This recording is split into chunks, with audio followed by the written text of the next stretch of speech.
Yuk kita sekarang meniti ke dalam diri untuk menemukan tempat perlindungan sejati yang abadi di dalam diri. Jadi hari ini ya, saya akan membawa para sahabat semua untuk menemukan satu tempat perlindungan. Dan tempat itu adalah tempat perlindungan yang sejati sekaligus abadi dan adanya di dalam diri. Ya, dan kita akan melakukan perjalanan ke dalam. Sudah siap? Oke. Assalamualaikum warahmatullahi wabarakatuh. Salam sejahtera untuk kita semua. Om Swastiastu, Namo Buddhaya, salam kebajikan, Sampurasun. Rahayu Sagung Dumadi. Kita yakinkan semua makhluk hidup di semesta ini, di setiap ruang dan waktu, di semua tingkatan, senantiasa berbahagia, dan yakinkan mereka semua bebas dari segala penderitaan. Yakinkan diri kita, tekadkan diri kita supaya selalu menjadi sumber cinta, sumber sukacita, sumber kedamaian, sumber keberkahan bagi semua makhluk siapapun mereka. Yakinkan tidak boleh lagi ada makhluk yang terluka bertemu dengan kita. Tidak boleh lagi ada makhluk yang berkurang kebahagiaannya ketika bertemu dengan kita, siapapun itu. Segala puji hanya milik Allah. Dia mengambil tempat tinggal di dalam diri kita. Dia tidak pernah mengabarkan dirinya di langit. Dia tidak pernah mengabarkan dirinya di gunung. Dia tidak pernah mengabarkan dirinya di luar diri kita. Dia memberikan alamat kepada kita dengan jelas. Aku selalu bersamamu dimanapun kamu berada. Aku lebih dekat kepadamu melampaui dekatnya urat nadi lehermu. Itu alamat yang Allah berikan kepada kita. Berarti rumah Allah yang sebenarnya tiada lain adalah tubuh kita sendiri. Sering-seringlah berkunjung ke dalam, meniti ke dalam diri, karena semua kebutuhan tentang hidup kita sudah disediakan di sana. Sumber kedamaian kita sudah disediakan di sana. Sumber keberkahan kita sudah disediakan di sana. Beruntung mereka yang sudah tahu kuncinya, sudah tahu caranya untuk bisa menemukan ruang suci dalam dirinya, ruang keheningan yang sejati sekaligus ruang keabadian. Karena mereka yang sudah bisa berkunjung ke ruang kesejatian, ruang keabadian, maka dia akan sudah menemukan keabadian itu sendiri. Oleh karena itu mari kita puji Allah bersama-sama membaca hamdalah. Alhamdulillahirabbil alamin. Mari kita rasakan kehadirannya. Dia adalah energi tunggal di semesta raya yang meliputi seluruh bentuk, seluruh makhluk, termasuk meliputi diri kita semua. Dia mewujud dalam diri kita sebagai kekuatan yang maha lembut, yang mengendalikan seluruh sel dalam tubuh kita, mengendalikan nafas kita, mengendalikan jantung kita, mengendalikan aliran darah kita, mengendalikan seluruh sel dalam tubuh kita, mengendalikan seluruh organ dalam tubuh kita, dan kita sama sekali tak berdaya seandainya dia tidak bekerja di dalam diri kita. Dengan menyadari nafas kita yang dalam, dengan menyadari detak jantung kita, menyadari kekuatan dia yang ada dalam diri kita, daya semesta yang mengalir dalam tubuh kita, maka kita tidak akan pernah merasakan ilusi keterpisahan dengan dia. Mari kita mohon ridhonya, mohon berkahnya. Kiranya kajian kita hari ini membawa pencerahan baru, pengetahuan baru, kesadaran baru, sehingga hidup kita jauh lebih berkualitas dari yang sebelumnya. Kita sapa asmanya dengan kelembutan dan cinta, seraya membaca basmalah. Bismillah. Tidak ada yang bisa ditolak dalam hidup ini. Karena perjalanan hidup itu persis seperti perjalanan nafas kita. Nafas itu datang kepada kita. Dan saat kita masih diizinkan untuk hidup, kehadiran nafas itu tidak bisa kita tolak. Selama kita masih diperankan sebagai kepanjangan tangan Allah dalam kehidupan ini, selama itu pula tugas kita cuma membiarkan diri kita dipakai oleh dirinya. Ada nggak yang bisa menolak nafas? Tetapi kita juga tidak bisa memaksa nafas harus masuk kalau izinnya sudah tidak ada. Makanya setiap sholat kita diajarkan satu doa, entah disadari atau tidak. Doa itu bagi saya sangat luar biasa, menenangkan. Allahumma la mani'a lima a'toita, wala mu'tiya lima mana'ta, wala roda lima qadoita, wala yanfa'udal jadi minkal jaddu. Sering baca doa itu? Hafal nggak doa itu? Ya kalau nggak hafal pasti nggak pernah baca ya. Bagi saya doa itu adalah doa kesadaran. Saya dari kecil kalau diajarkan doa sama orang tua pasti saya nanya, ini esensi doanya apa? Maka saya tidak pernah melepaskan doa itu. Karena di balik doa itu ada kata-kata yang indah. Ya Allah, jika Engkau menghendaki, aku tidak bisa menolaknya. Dan jika Engkau tidak menghendaki, aku juga tidak bisa memaksanya. Wala yanfa'udal jadi minkal jaddu, tugasku adalah mengalir bersamamu. Mengalir itu berarti tidak memaksa. Makanya hidup itu mengalir, tersenyum, terima apa adanya. Persis seperti kita mengalirkan nafas. Sekali lagi saya mau nanya, sekarang Bapak Ibu sedang bernafas? Nafas. Nafas itu masuk dari ruang kosong, mengisi kekosongan, dan kembali ke ruang kosong, itu aja. Dari ruang kosong ini, ruang energi, dia membawa energi ke dalam, dan yang dibawa ke dalam itu bukan sekedar oksigen, jauh melampaui itu. Karena orang sering melihat dan terjebak di aspek luar, seolah-olah napas itu oksigen.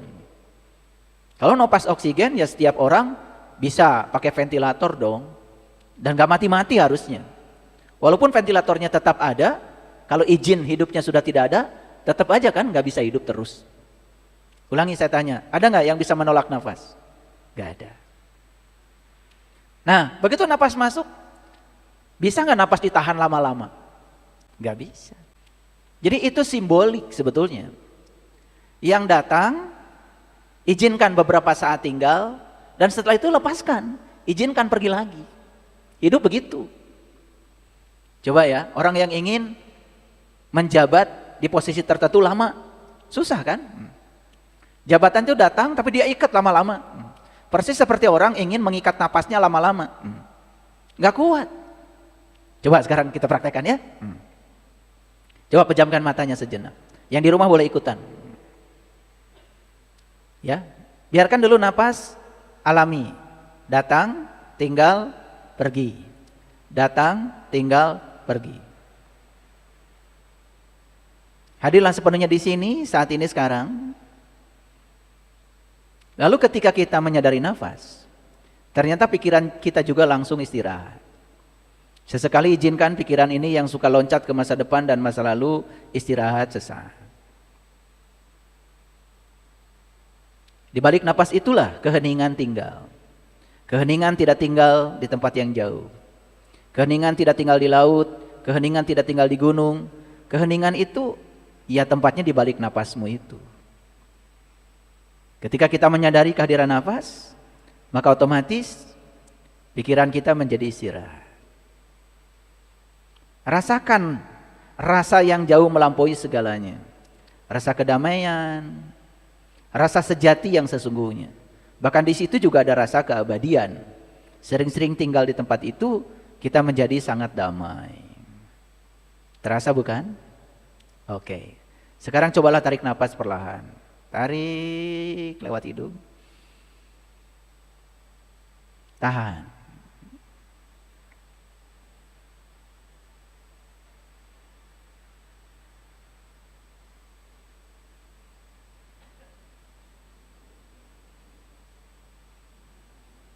Udah gak kuat ya? Udah, lepaskan sedikit-sedikit. Oke, buka matanya, lihat saya semuanya. Tadi ada yang bisa nahan napas? Saya? Udah mulai ada batuk-batuk tuh, indikator sama saya berarti udah harus dilepaskan. Kalau saya teruskan 5 menit, 10 menit nahan napas bisa nggak? Nggak bisa. Apa isyaratnya? Apapun yang datang, nikmati sejenak, setelah itu lepaskan. Itu aja. Bisa nggak belajar dari nafas? Nah, Berarti napas itu pertanda kita masih hidup. Nah, sepanjang kita masih hidup, apapun yang datang, izinkan. Jangan ditolak seperti napas masuk. Nah, ketika sudah masuk, nikmati aja ala kadarnya. Jangan melekat. Kan buktinya tadi tidak bisa napas panjang, udah mulai batuk-batuk. Betul apa tidak? Jadi semua yang datang, nikmati, setelah itu izinkan pergi. Gitu nggak hidup Bapak Ibu selama ini? Ya, yang belum datang dipaksa untuk datang, setelah datang diikat habis-habisan, betul nggak? Betul nggak? Dan takut kehilangan yang sudah datang, betul nggak? Ya. Dulu Bapak Ibu datang ke dunia sendiri atau berpasangan? Sudah ada suaminya kali? Belum. Tetapi kemudian datang kan? Datang. Ya. Akan pergi nggak? Iya. Kita hanya diizinkan untuk bersama beberapa saat saja. Dan pada akhirnya akan pergi kan? Itu. Ada nggak di sini yang sakit ketika ditinggalkan napas? Ada nggak? Napas masuk, senang ya. Napas tinggal, alhamdulillah. Napas pergi, disesali gitu? Kan nggak, nanti juga masuk lagi. Hidupnya seperti itu. Kalau ada yang pergi dari kita dalam hidup, ya sudah kata Allah, udah selesai. Nanti akan dihadirkan yang baru lagi. Hidup itu kan perubahan, ya toh? Jangan pengen yang lama terus. Sama, kita juga punya ilmu begitu. Dulu kita punya ilmu nggak berguna, ya udah nggak apa-apa. Tinggal beberapa saat setelah diuji, dialami, oh ternyata ilmu saya nggak ada gunanya ya. Udah izinkan pergi, biarkan datang ilmu baru. Bapak Ibu, saya mau nanya, napas yang Bapak Ibu hirup hari ini sama nggak dengan napas yang dihirup kemarin? Tidak. Kalau begitu hari ini hidup kita baru nggak? Energi kita baru nggak? Baru. Berarti pengalaman hidupnya harus baru. Ini belajar agama dari dulu gitu aja. Tinggal di zona nyaman. Ada yang baru ditolak. Betul nggak? Padahal yang lama juga nggak ada gunanya. Betul apa tidak? Nah ini ya, kita ini hidup terus baru, napasnya baru, tapi kesadaran nggak baru. Pikirannya masih pikiran yang kemarin, perasaan masih perasaan yang kemarin. Maka hidupnya gitu-gitu aja. Tidak ada inovasi dalam hidupnya. Masalah aja masih yang kemarin. Itu masalah ya. Kan ada orang yang masalahnya itu aja. Ya. Masalah aja nggak kreatif. Nggak ada gitu masalah baru. Betul nggak? Lebih kreatif lagi, lebih menantang lagi. Masalahnya masih yang kemarin-kemarin aja. Maka hari ini saya akan mengajak kita, yuk kita sekarang meniti ke dalam diri untuk menemukan tempat perlindungan sejati yang abadi di dalam diri. Jadi hari ini ya, saya akan membawa para sahabat semua untuk menemukan satu tempat perlindungan. Dan tempat itu adalah tempat perlindungan yang sejati sekaligus abadi. Dan adanya di dalam diri. Ya, dan kita akan melakukan perjalanan ke dalam. Sudah siap? Oke. Jangan heran ya, setelah berjalan ke dalam nanti ya, kita akan menemukan hal-hal baru. Ya, memang begitu. Kan napas kita baru, hari kita baru. Walaupun namanya hari ini Rabu, Rabu yang sekarang bukan Rabu yang kemarin loh. Sel-sel tubuh kita yang hari ini, itu bukan sel-sel tubuh kita yang kemarin. Sel-sel tubuh kita yang hari ini sudah mengalami regenerasi sel. Dan kita selalu mengalami kelahiran baru, kelahiran baru, kelahiran baru. Oleh karena itu, jangan takut untuk berubah. Karena hidup adalah perubahan. Oke? Oke. Ya, agak santai sedikit ya kajiannya supaya bisa masuk ya. Kalau bisa setelah kajian ini semua kesurupan. Kesurupan dengan ilmu. Ya. Jadi kesurupan itu nyurup ilmunya itu. Jadi jangan ya dengar dari kanan keluar dari kiri, itu namanya nggak kesurupan. Makanya hasil pengajian itu ya kesurupan. Ya, jadi setelah pengajian itu ada yang berubah, itu berarti sudah kesurupan. Ya, percaya nggak Bapak Ibu? Ya, dunia ini sekarang ini, yang saya maksud dunia luar ya, itu sudah sangat gelap gulita. Nah kita mau tinggal terus di kegelapan ini, gak mau masuk itu ke dalam, karena di dalam itu ada tempat yang jauh lebih terang daripada yang di luar. Kenapa saya gambarkan dunia ini sudah gelap gulita? Coba kita perhatikan. Fitnah semakin merajalela. Betul nggak? Bahkan orang memfitnah orang lain, itu menganggap itu sebagai hal yang biasa.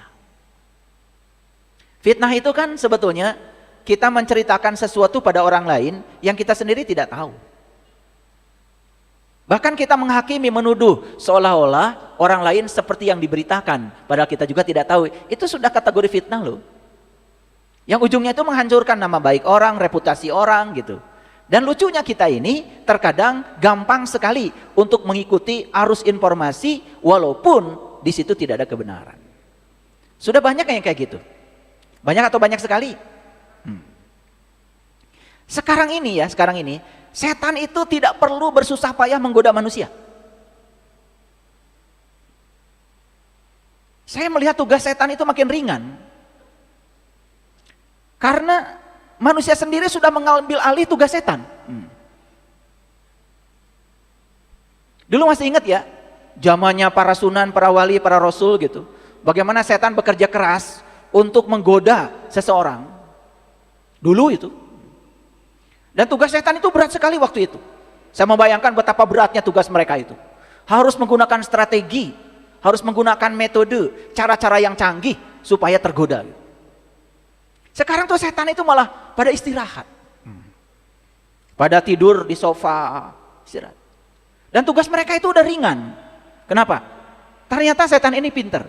Karena tugas-tugas berat mereka itu sudah diambil alih oleh manusia. Bahkan manusia sudah menjadi, itu. Ini adalah bukti bahwa semesta ini sudah begitu gelap gulita. Saya dapat berita yang mengejutkan. Ada orang pulang umroh, disogok 60 miliar, mau. Dan mengorbankan kehormatannya. Saya masih ingat kata-kata Immanuel Kant. Pernah dengar gak Immanuel Kant? Gak pernah dengar? Ya, saya tahu bacaan kalian apa. Yang jelas Immanuel Kant itu bukan tukang gosip lah gitu. Biasanya kalau tukang gosip yang dikenal itu nama-nama penggosip biasanya. Immanuel Kant ini seorang filosof. Seorang yang sudah mencapai kesadaran dan kebijaksanaan. Ada kata-kata beliau yang masuk gitu sampai saya kesurupan dengan kata-katanya. Kata-katanya indah sekali. Beliau mengatakan begini, kehormatan seseorang terletak pada kemampuan orang itu untuk menuruti prinsip moralnya sendiri. Kesurupan gak Bapak Ibu dengar kata-kata itu? Ulangi. Kehormatan seseorang itu terletak pada kemampuan orang itu untuk menuruti prinsip moralnya sendiri. Jadi seseorang yang jatuh kehormatannya itu karena dia tidak menuruti prinsip moralnya. Tidak mungkin ada orang mau melakukan sesuatu yang menghinakan dirinya tidak diingatkan dari dalam. Gak mungkin. Gak mungkin ada orang mau korupsi tidak diingatkan dari dalam. Sudah ada yang mengingatkan sebetulnya. Kamu jangan korupsi, sudah. Cuman dia tidak menuruti prinsip moralnya sendiri. Nah, prinsip moral itu adalah nilai-nilai agung, nilai-nilai luhur yang ada dalam diri setiap orang. Dan itu adalah Tuhan. Kekuatan positif yang berbicara. Yang kemudian dalam bahasa Immanuel Kant disebut prinsip moral. Bahasa lainnya adalah hati nurani. Bahasa lainnya adalah kebenaran. Bahasa lainnya adalah sidik, amanah, fatonah, balago itu. Bahasa lainnya. Karena dalam diri kita itu ada Rasul yang hidup. Ada Rasul yang membimbing. Dan kalau kita menuruti Rasul yang hidup dalam diri kita, itu prinsip moralnya dituruti, kita tidak akan jatuh kehormatannya. Jadi kehormatan seseorang itu terletak pada kemampuan dia untuk menuruti prinsip moralnya. Semua orang yang jatuh kehormatannya karena dia tidak mau menuruti prinsip moral yang ada dalam dirinya. Saya bingung ya, kalau orang habis dari masjid kemudian mencaci maki orang lain. Saya bingung itu terus terang. Saya bingung sebulan penuh ya, sudah menahan diri, tidak makan tidak minum, katanya sudah puasa, begitu hari raya berantem itu. Saya bingung itu. Sama bingungnya ketika ada ya seseorang yang baru pulang umroh, disogok 60 miliar, mau aja, dan jatuh kehormatannya. Saya mau nanya sama Bapak Ibu, saya yakin semua yang ada di tempat ini pernah mengalami kejatuhan kehormatan. Saya yakin itu. Gak mau saya tanya satu-satu, dari ujung sana sampai ujung sini saya tahu. Gara-gara apa itu? Gara-gara kita tidak mau menuruti prinsip moral yang ada dalam diri kita sendiri.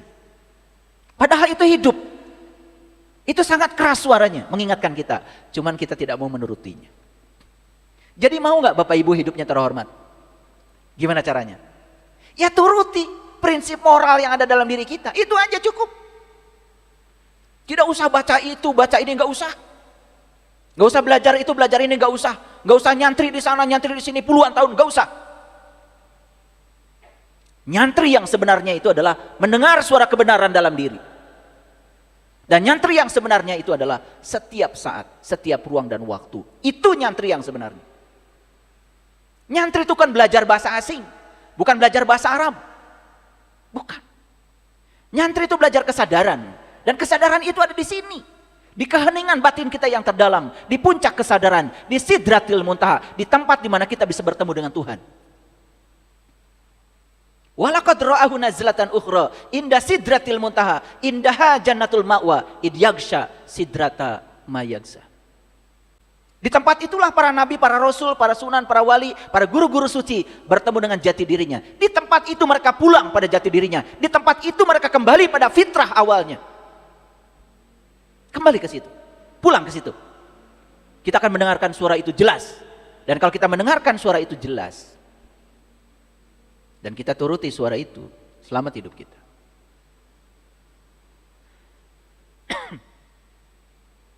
Dulu orang malu berbuat dosa. Sekarang malah bangga menampilkannya. Mencuri hak orang lain malah melambaikan tangan. Di negara-negara yang beradab, baru dituduh, dicurigai mengambil hak orang, itu sudah tidak bisa lagi keluar dari rumah dan bunuh diri. Demi kehormatan. Melambaikan tangan. Bahkan mengundang semua media supaya mengabadikannya. Gelap nggak dunia ini? Mari kita bicara fakta-fakta ini dulu. Nabi Muhammad mengatakan dalam sebuah hadis, ma'rifat adalah modalku, akal pikiran sumber agamaku, rindu adalah kendaraanku, jihad adalah perangaiku, sabar adalah teman dekatku, zikir adalah saudaraku, dan sholat adalah hiburanku. Nabi Muhammad mengajarkan sholat itu hiburan loh. Sholat bukan dalam dimensi yang terjebak oleh ruang dan waktu. Kalau menurut Quran, sholat itu sepanjang waktu. Walladzina hum ala sholawatihim daimun. Sholat yang sholawat, sholat yang terhubung setiap saat, tidak dibatasi oleh waktu. Dan sholat yang 5 waktu, berarti cuma 5 waktu. Harusnya sholat itu sepanjang waktu. Daim sholatnya. Orang yang sholat 5 waktu, dia melakukan maksiat, jelas bukan ketika sedang sholat. Di antara waktu sholat. Duhur sholat, asar sholat, di antara situ dia melakukan maksiat. Berarti nggak sholat dia. Kalau sholat sepanjang waktu, tidak ada jeda, tidak ada ruang, tidak ada waktu untuk tidak sholat. Sholat yang semacam apa? Sudah melampaui semua gerakan. Tetapi di situ mengalami kemanunggalan, keterhubungan, merasa tidak terpisah dengan Dia sang pemilik semesta raya, terjaga selalu di situ. Itu harusnya sholat yang dilakukan. Bersama orang lain sholat, sendiri sholat, karena dia sudah terhubung dengan sumbernya kehidupan, sumber energi semesta, sumber kedamaian, sumber kesejatian, sumber keabadian. Dia tidak berkhianat kepada Tuhannya, tidak ada ruang dan waktu untuk selingkuh kepada Allahnya sendiri. Karena ketika dia selingkuh pada Tuhannya, dia sudah mengkhianati jiwanya sendiri. Dia sudah mengotori jiwanya sendiri. Dan dia sendiri mungkin tidak merasa terhormat lagi di hadapan Tuhan, karena dia sudah mengotorinya. Sudah begitu nggak sholat kita?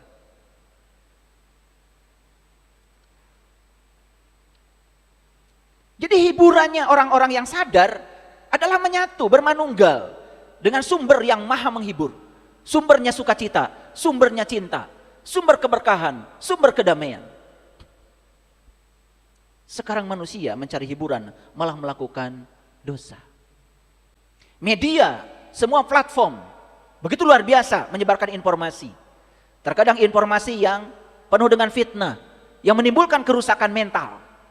Dan sekarang anak-anak kita mengalami brain rot, mengalami kedangkalan pikiran. Tiap hari mereka nonton games, tiap hari nonton sesuatu yang dangkal. Udah gak pakai mikir lagi. Dan semua yang dangkal yang datang ke otaknya itu dianggap sebagai informasi dan kebenaran. Bahaya gak Bapak Ibu? Tetapi kita tidak peduli dengan semua itu. Membiarkan semua program-program buah holdi itu masuk ya di alam sadar, di alam bawah sadarnya anak cucu kita. Tidak terasa kita sudah membuat kerusakan kepada program dan otaknya mereka. Ini kegelapan. Generasi muda dibiarkan hidup tanpa arah. Ukuran di dunia pendidikan bukan kesadaran dan kebijaksanaan. Berapa cepat dia lulus? Berapa tinggi dia punya IPK? Berapa tinggi dia punya nilai? Semua angka-angka. Sekalipun dia tidak punya kompetensi, gak bisa apa-apa. Padahal hidup tidak bisa dengan angka, dengan nilai, dengan predikat, cum laude atau tidak cum laude. Gak bisa hidup dengan itu. Hidup dengan kompetensi. Hidup dengan keahlian. Ini kegelapan. Bisa merasakan Bapak Ibu semuanya? Oke. Saya rinci data-data ini supaya kita nanti bisa sadar. Kita harus segera melakukan perjalanan. Perjalanan dari ruang gelap ini menuju kepada tempat perlindungan yang sejati. Banyak gak sekarang manusia berubah menjadi serigala? Menjadi serigala kepada sesama dan makhluk yang lain. Pembunuhan setiap hari terjadi di mana-mana. Manusia menjadi serigala. Bahkan sesama manusia dimakannya, dibunuhnya. Belum lagi melakukan tindakan-tindakan menyakitkan pada makhluk yang lain. Bahkan atas nama Tuhan, atas nama agama. Bahkan dilakukan katanya di ruang suci. Memangsa tanpa belas kasihan. Mengkhianati tanpa merasa bersalah. Tipu menipu begitu luar biasa. Dan dia merasa senang ketika berhasil menipu orang, bukan merasa sedih. Ini ruang kegelapan yang terjadi saat ini. Maksiat bukan hal yang ditutupi, tetapi dirayakan dengan penuh kegembiraan. Bahkan banyak orang yang senang menceritakan keburukan orang lain dan merasakan seolah-olah menceritakan keburukannya, aibnya, itu adalah sebuah kebahagiaan. Bukan menutupi keburukan orang, bukan menyembunyikannya, malah menyiarkannya kepada orang lain, mempublikasinya pada orang lain. Ini apa ini hidup kita ini? Saya pernah belajar Thoriko. Di Thoriko itu pelajarannya sederhana, menutupi aib orang, itu aja. Jadi setiap hari itu saya tidak diajarkan la ilaha illallah, tidak diajarkan subhanallah, tidak disuruh baca ini, baca itu, enggak. Tugasnya setiap hari adalah menutupi aib orang, itu aja. Itu satu Thoriko itu. Saya belajar Thoriko gitu. Gak ada zikirnya, gak ada apa-apanya. Pokoknya tugasmu setiap saat adalah menutupi aib orang. Ini sudah baca la ilaha illallah, subhanallah, Allahu akbar, masya Allah, subhanallah. Begitu ada berita tentang aib orang, malah dia membuat konten untuk menyebarkannya. Gelap gak ini Bapak Ibu? Gelap gak ini Bapak Ibu? Saya buka dulu ya ininya, fakta-faktanya. Ini fakta bukan katanya. Karena kalau saya nanti berbicara, kenapa kita harus pindah dari kegelapan ini? Kalau saya tidak menceritakan kegelapannya, mungkin Bapak Ibu nggak percaya. Sudah sampai di titik ini saat ini. Kita menceritakan keburukan orang itu di depan publik. Bahkan kita membicarakannya tanpa ada rasa bersalah. Seolah-olah kita yang paling benar. Nih Bapak Ibu, ya stop membicarakan yang seperti itu. Stop ya, mulai sekarang. Sayang kuotamu itu dipakai untuk membahas yang enggak-enggak. Ya, berlaku hukum tarik menarik. Ketika kita membicarakan orang, jangan-jangan ketidaksukaan yang dibicarakan kepada orang itu sifat kita yang masih melekat pada diri kita sendiri dan kita sedang menariknya. Yang mengajarkan kebenaran dicap sesat. Yang mengajarkan kesesatan dianggap benar, bahkan dijadikan panutan. Yang mengajarkan yang nyata dianggap hayalan, yang mengajarkan yang hayal dianggap nyata. Ini kegelapan. Sudah merambah ke semua aspek kehidupan. Maaf ya, dulu ketika saya jadi PNS, dulu, tapi saya tidak melakukannya. Saya melihat teman-teman yang sekolah tinggi itu cuma pintar bikin proposal, bikin penelitian ini, penelitian itu. Setelah turun dananya, gak dipakai penelitian. Ada yang jadi rumah, jadi mobil. Makanya saya mungkin salah satu orang yang tidak pernah menyampaikan selamat pada orang yang dapat proposal penelitian. Karena saya tahu. Jadi saya nggak pernah mengucapkan selamat. Bukan saya tidak senang. Dan bagi saya bukan prestasi. Jadi saya cuman ya sedih aja ya. Lihat orang-orang pintar sekolah tinggi-tinggi bikin proposal ngelabuin pemerintah. Supaya pemerintah mengucurkan dana untuk itu, untuk ini. Supaya bisa nyunat dari situ. Ini ruang kegelapan. Bahkan terjadi di lingkungan akademis loh.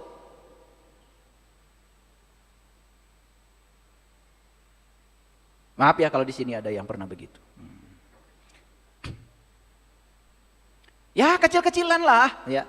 Ada proposal kegiatan maulid, proposal kegiatan Isra Mi'raj di tingkat kecil itu. Dananya kan ada gitu. Supaya dapat sumbangan. Gak pernah itu, ya. Dibuka ke publik, dapat dananya berapa, dipakai apa saja, kan gitu. Ya. Udah selesai aja. Ini kan masalah responsibility, transparansi, akuntabilitas yang sudah hilang. Demi uang. Sebagian orang ada yang rela menukar keimanan demi untuk kesenangan duniawi.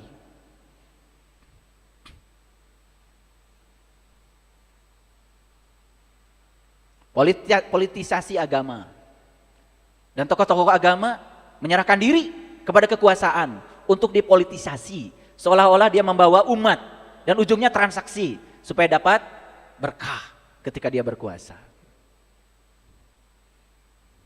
Ada nggak Bapak Ibu yang kayak gini? Lalu dukung ini, tidak dukung itu. Ada nggak kayak gitu?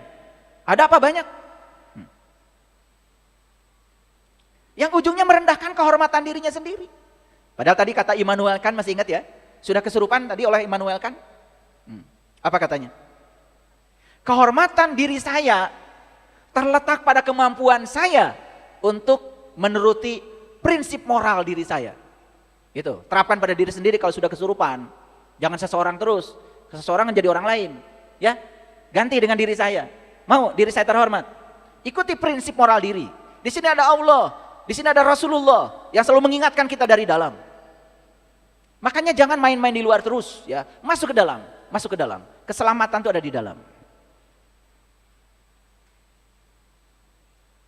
Bahkan dunia sekarang sudah menjadi pasar gelap. Dan segalanya bisa diperjualbelikan. Harga diri bisa dijual, kejujuran bisa dijual, bahkan akidah itu bisa dijual. Tahu nggak akidah Bapak Ibu? Tahu nggak akidah? Kalau nggak saya kasih tahu. Kan suka banyak ngomong akidah, yang ngerti enggak? Di Quran surat Al-Maidah ayat pertama. Ya ayyuhallazina amanu aufu bil uqud. Jadi akidah, uqud itu artinya adalah janji. Akidah itu komitmen. Jadi akidah itu pada dasarnya adalah komitmen kita terhadap siapa? Terhadap diri sejati kita. Komitmen kita dengan Allah, komitmen kita dengan Rasulullah, itu akidah. Jadi akidah itu adalah janji kita dengan diri sejati kita. Itu akidah, aqaid. Maka di Quran, hai orang-orang yang beriman, penuhi janji-janjimu. Saya mau nanya Bapak Ibu, apakah Bapak Ibu punya janji dengan diri Bapak Ibu? Punya janji dengan Allah? Punya janji dengan Rasulullah? Allah dan Rasulnya hidup loh di sini. Jadi orang yang berakidah itu cirinya dia berkomitmen dengan prinsip moral dalam dirinya. Makanya untuk tahu akidahnya sejauh mana, lihat moralitasnya. Itu aja. Gak usah ditanya hafal Asmaul Husna atau tidak, gak usah ditanya hafal sifat 20 atau tidak, gak usah ditanya teori-teori begitu. Lihat saja komitmen dirinya terhadap kebenaran. Itu akidah. Bahkan komitmen diri itu dijual. Maaf Bapak Ibu, Ketika seseorang menjabat, mau jabatan RT, RW, lurah, camat, bahkan mau jadi PNS, ada nggak akidahnya di situ? Ada nggak janji setianya? Ada kan? Coba, pejabat aja kan, demi Allah aku bersumpah. Akidah bukan itu? Itu akidah. Itu janji dia. Demi Allah jadi lalap. Maka di Quran Allah mengatakan, janganlah kamu sekali-kali menjadikan aku sebagai sumpah sasaran palsumu. Allah aja dijadikan sasaran sumpah palsu. Bayangkan. Makanya tugas setan kata saya semakin ringan. Karena tugas setan sudah diambil alih semuanya oleh manusia. Setan tuh sekarang pada istirahat. Bahkan tidak usah pakai strategi canggih-canggih untuk menggoda manusia. Gak usah. Dia udah jadi.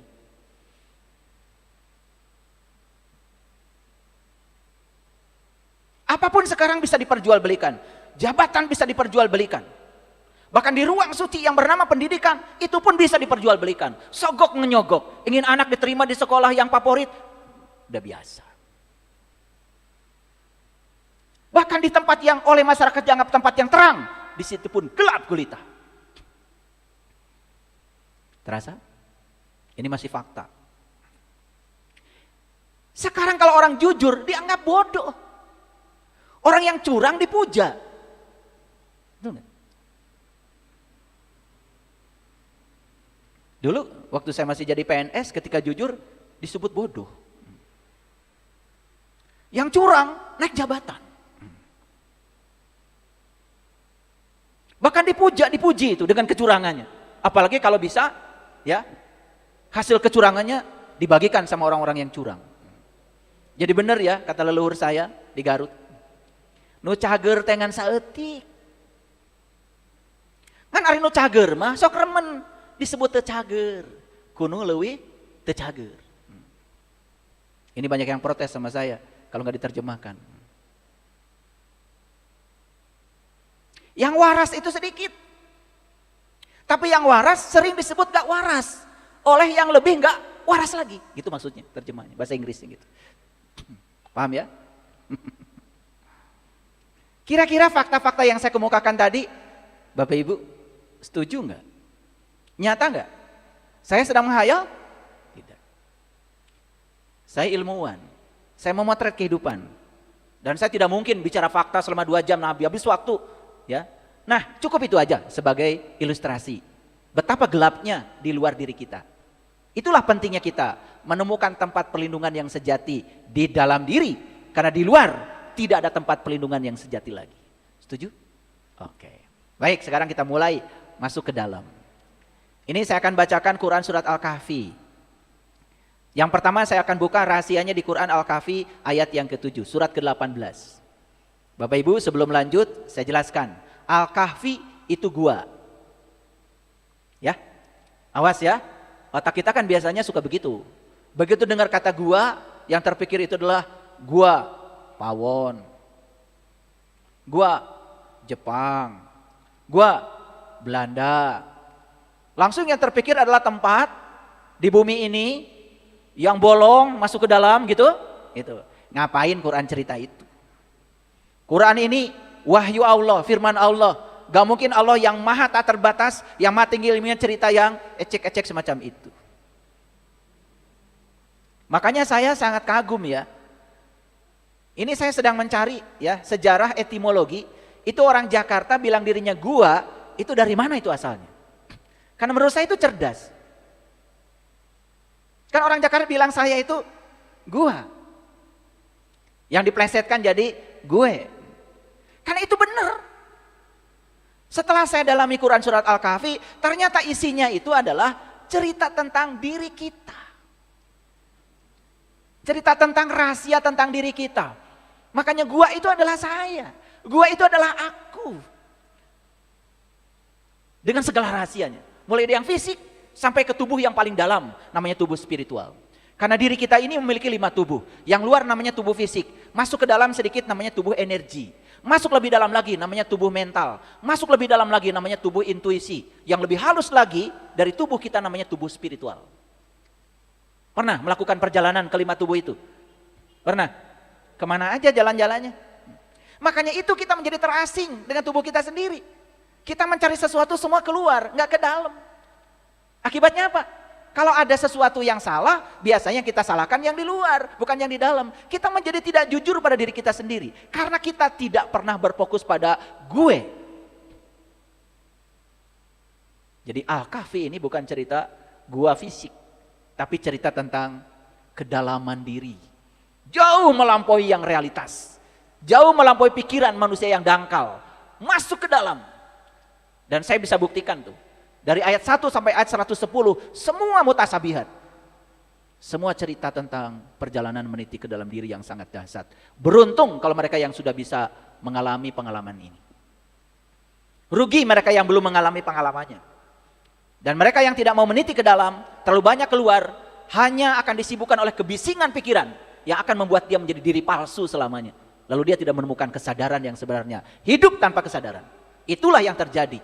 Banyak orang yang melakukan ritual ibadah, habis itu malah melakukan tindakan-tindakan yang melanggar prinsip moralnya sendiri. Mari kita buka rahasianya.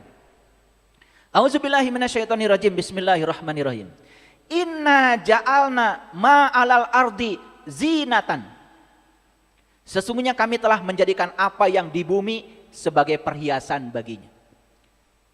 Zinatan itu perhiasan.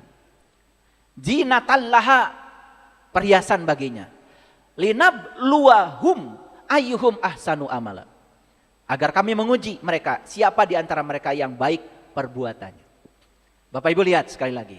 Ada alam makrokosmos, ada alam mikrokosmos. Ada alam besar, itu alam semesta. Ada alam kecil yang bernama tubuh ini. Dan semua orang-orang bijak sudah sepakat bahwa tubuh ini adalah mikrokosmos dari alam makrokosmos. Tubuh ini adalah miniatur dari alam raya yang besar. Makanya siapa yang bisa menemukan rahasia yang miniatur ini, dia akan mengerti rahasia alam semesta yang maha besar.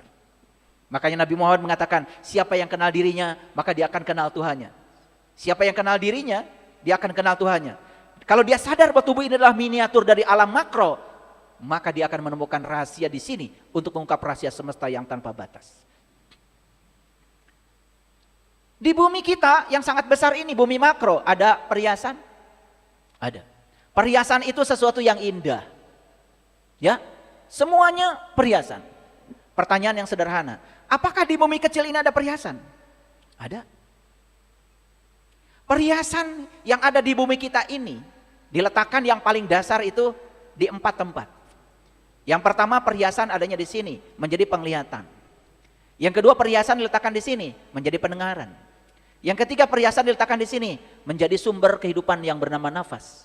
Dan yang keempat perhiasan diletakkan di sini, ini menjadi kemampuan untuk berkomunikasi. Bapak Ibu perhatikan saya. Kalau ada lukisan yang indah, harganya 1 miliar. Saya mau nanya, itu indah itu adanya di mana? Apakah di lukisan atau di mata? Di mata. Ingat ya. Karena tidak mungkin orang yang tidak punya mata tiba-tiba beli lukisan 1 miliar. Setuju dengan saya? Setuju ya? Setuju kan? Iya. Dia berani membeli lukisan 1 miliar karena dia bisa menikmatinya. Dengan apa? Dengan mata. Dan kalau dia tidak punya mata, lukisan ini nggak punya arti apa-apa. Jadi indah itu bukan di lukisan loh, indah itu di mata. Kalau lukisan 1 miliar, kira-kira mata kita berapa miliar? Ada yang berani nggak menukar matanya dengan lukisan 1 miliar? Nggak ada.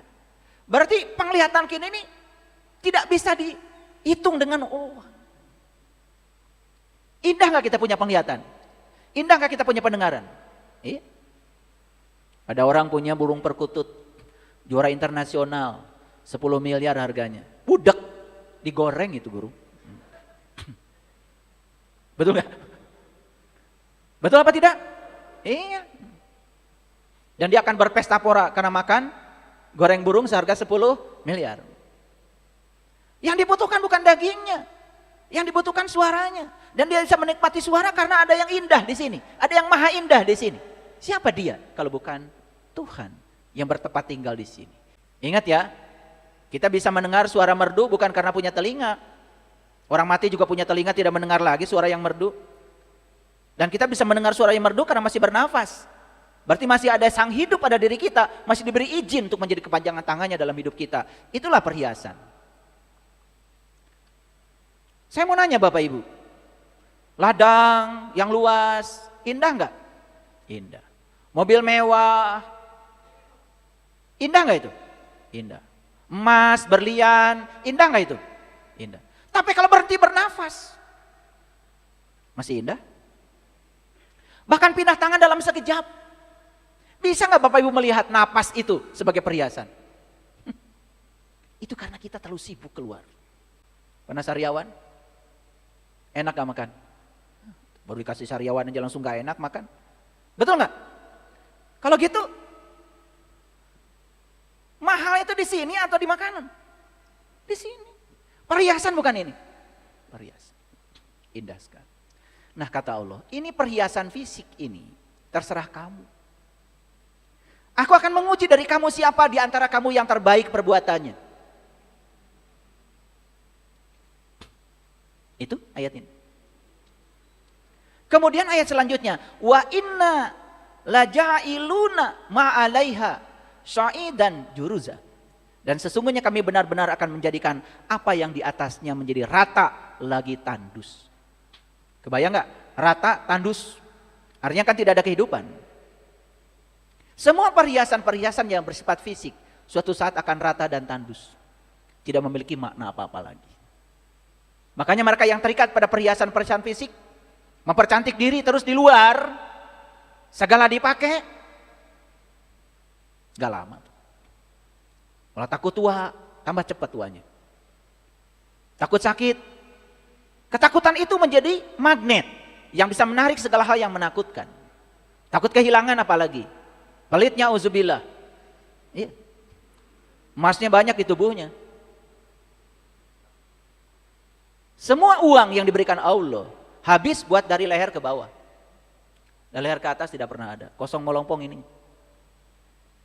Tidak mau menginvestasikan uang untuk masa kejayaannya.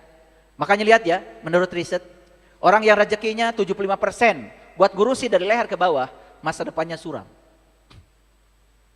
Tapi orang yang menginvestasikan 75% dari rezekinya untuk dari leher ke atas, masa depannya cemerlang. Coba tanya, ngurusi mana? Leher ke bawah, leher ke atas? Ya. Beli buku, ditawar. Udah gitu, mahal banget. Kalau beli makanan enak, dari sini ke bawah, gak pernah nawar. Ya. Buku-buku saya, yang ditulis berdasarkan pengalaman pribadi saya, masih aja yang nawar. Padahal itu sudah dikasih murah. Makanya lihat ya, orang yang tidak menghargai ilmu, dia juga tidak dihargai ilmu. Makanya ilmu itu ada maharnya, ilmu itu ada fidyahnya. Karena apa? Orang yang dapat ilmu gratis, dia juga tidak akan menghargai ilmunya. Dia tidak punya ikatan dengan ilmu. Makanya kalau ingin ada ikatan dengan ilmu, jangan mau dapat ilmu gratis. Bisa kasih tahu aja dari sekarang. Dan orang yang bermental gratis, itu mental miskin. Dia tidak memantaskan dirinya kalau dia layak dan dia bisa. Hati-hati ya. Ada yang suka pengen gratisan nggak? Hah?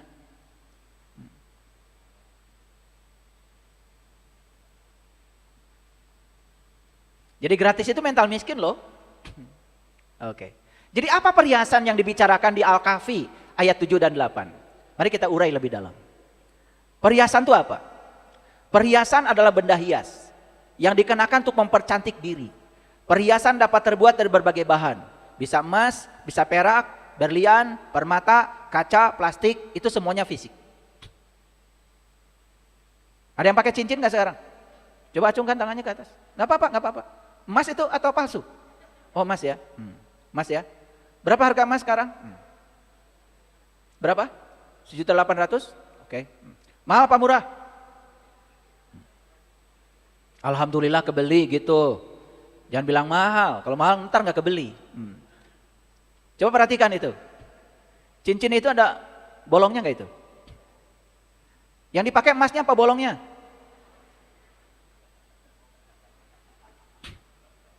Yang dibeli emasnya apa bolongnya? Ulangi. Yang dipakai emasnya apa bolongnya? Bolongnya. Yang mahal bolongnya apa emasnya? Sudah mahal nggak kepake lagi tuh. Kan yang kalian pakai bolongnya. Bener nggak? Nggak mikir kalian itu selama ini. Itu baju yang kalian pakai mahal apa tidak? Dibeli apa tidak? Pakai duit apa tidak? Kepake nggak itu baju? Enggak. Yang kepake bolongnya. Betul kan? Nah, yang dipakai bolongnya, yang ini enggak di luar. Kita lupa bahwa ada yang berguna, ada yang berharga. Yang berguna itu bolongnya loh, yang berharga luarnya. Bapak Ibu beli cangkir, jujur ya, yang kepake bolongnya kan? Lah iya. Pernah nggak beli bolong? Bolong itu sudah tersedia di sini tanpa batas, bahkan tidak ada harganya. Luar biasa. Bolong itu kosong, dan kosong ini nggak kosong. Ya Allah, yang gitu aja baru sadar. Jadi saya mau nanya sekali lagi, itu perhiasan itu mahal kan? Pakai uang kan? Ya. Tapi yang berguna bukan perhiasannya, bolongnya. Kalian beli rumah, kan yang nggak pakai bolongnya, betul nggak? Ya Allah, nggak ada yang nempel di dinding. Baru sadar ya. Oke. Nah, jadi perhiasan itu segala sesuatu yang bersifat hias, yang gunanya mempercantik diri. Nah, sekarang pertanyaan saya, Bapak Ibu mempercantik diri di luar fisik atau mempercantik di dalam? Pilih. Ya luar dalam. Ya. Pakai baju yang rapi. Kumis cukur. Rambut panjang cukur, harus rapi. Jangan menunjukkan, oh saya ini lagi susah. Menunjukkan sama orang lebih dikasihani. Bajunya compang-camping, gak mandi-mandi. Ya, nih kalau mau ngaji kesini yang rapi. Nanti kayaknya bagus ya kalau ada Kang Ahmad hadiah buku dari saya yang paling rapi. Paling rapi jenggotnya gitu kan. Karena agama itu ya rapi gitu. Agama itu perlente, sehat, rapi, ya, energetik, kuat, gitu. Mobilnya bagus, iya. Duitnya banyak, gitu kan. Allahnya maha kaya. Gimana sih kalian itu? Allahnya maha kaya minta sumbangan terus.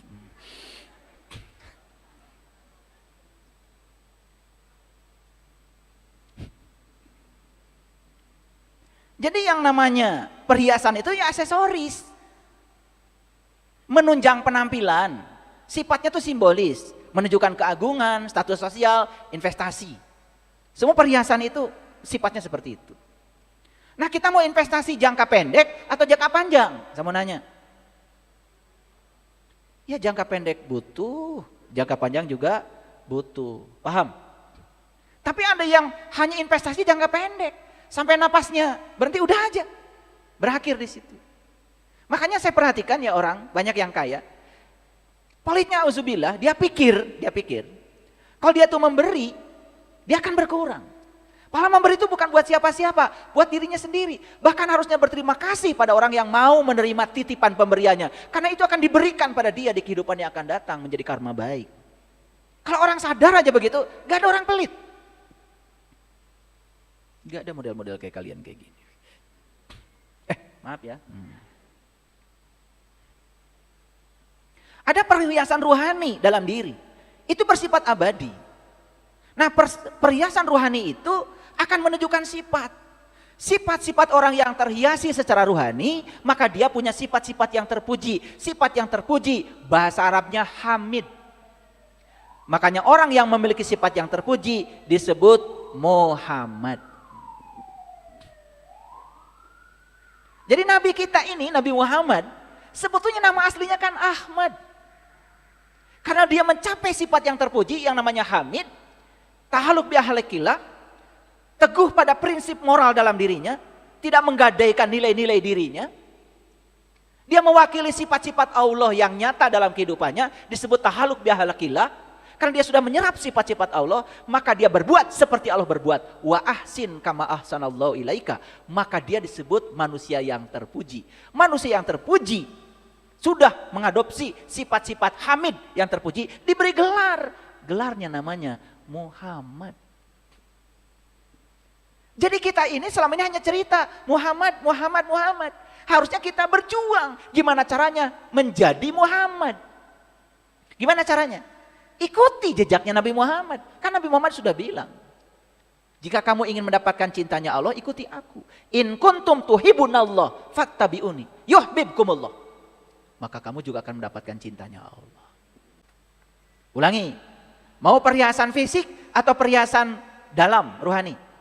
Nih saya kasih tahu. Kalian bersolek kayak apa ya? Ya, dimerah-merahin kayak apa? Kayak habis ditinjuin. Kalau dalamannya tidak pernah dihiasi, aduh, gak ada energinya. Makanya orang yang sudah terang di dalam, hanya hadir saja dalam kegelapan, tidak usah melawan kegelapan, kehadirannya saja sudah menjadi berkah di mana kegelapan akan lenyap sesaat. Oke, jujur ya, kalian datang ke tempat arisan, banyak gak yang nyambut? Banyak apa tidak? Banyak gak yang meluk gitu? Ibu luar biasa, ditunggu-tunggu dari tadi, alhamdulillah bisa hadir lagi. Gitu apa tidak? Aduh ibu lagi. Dia lagi. Pasti itu cerita kejelekan suaminya. Pasti cerita habis beli emas 1 gram.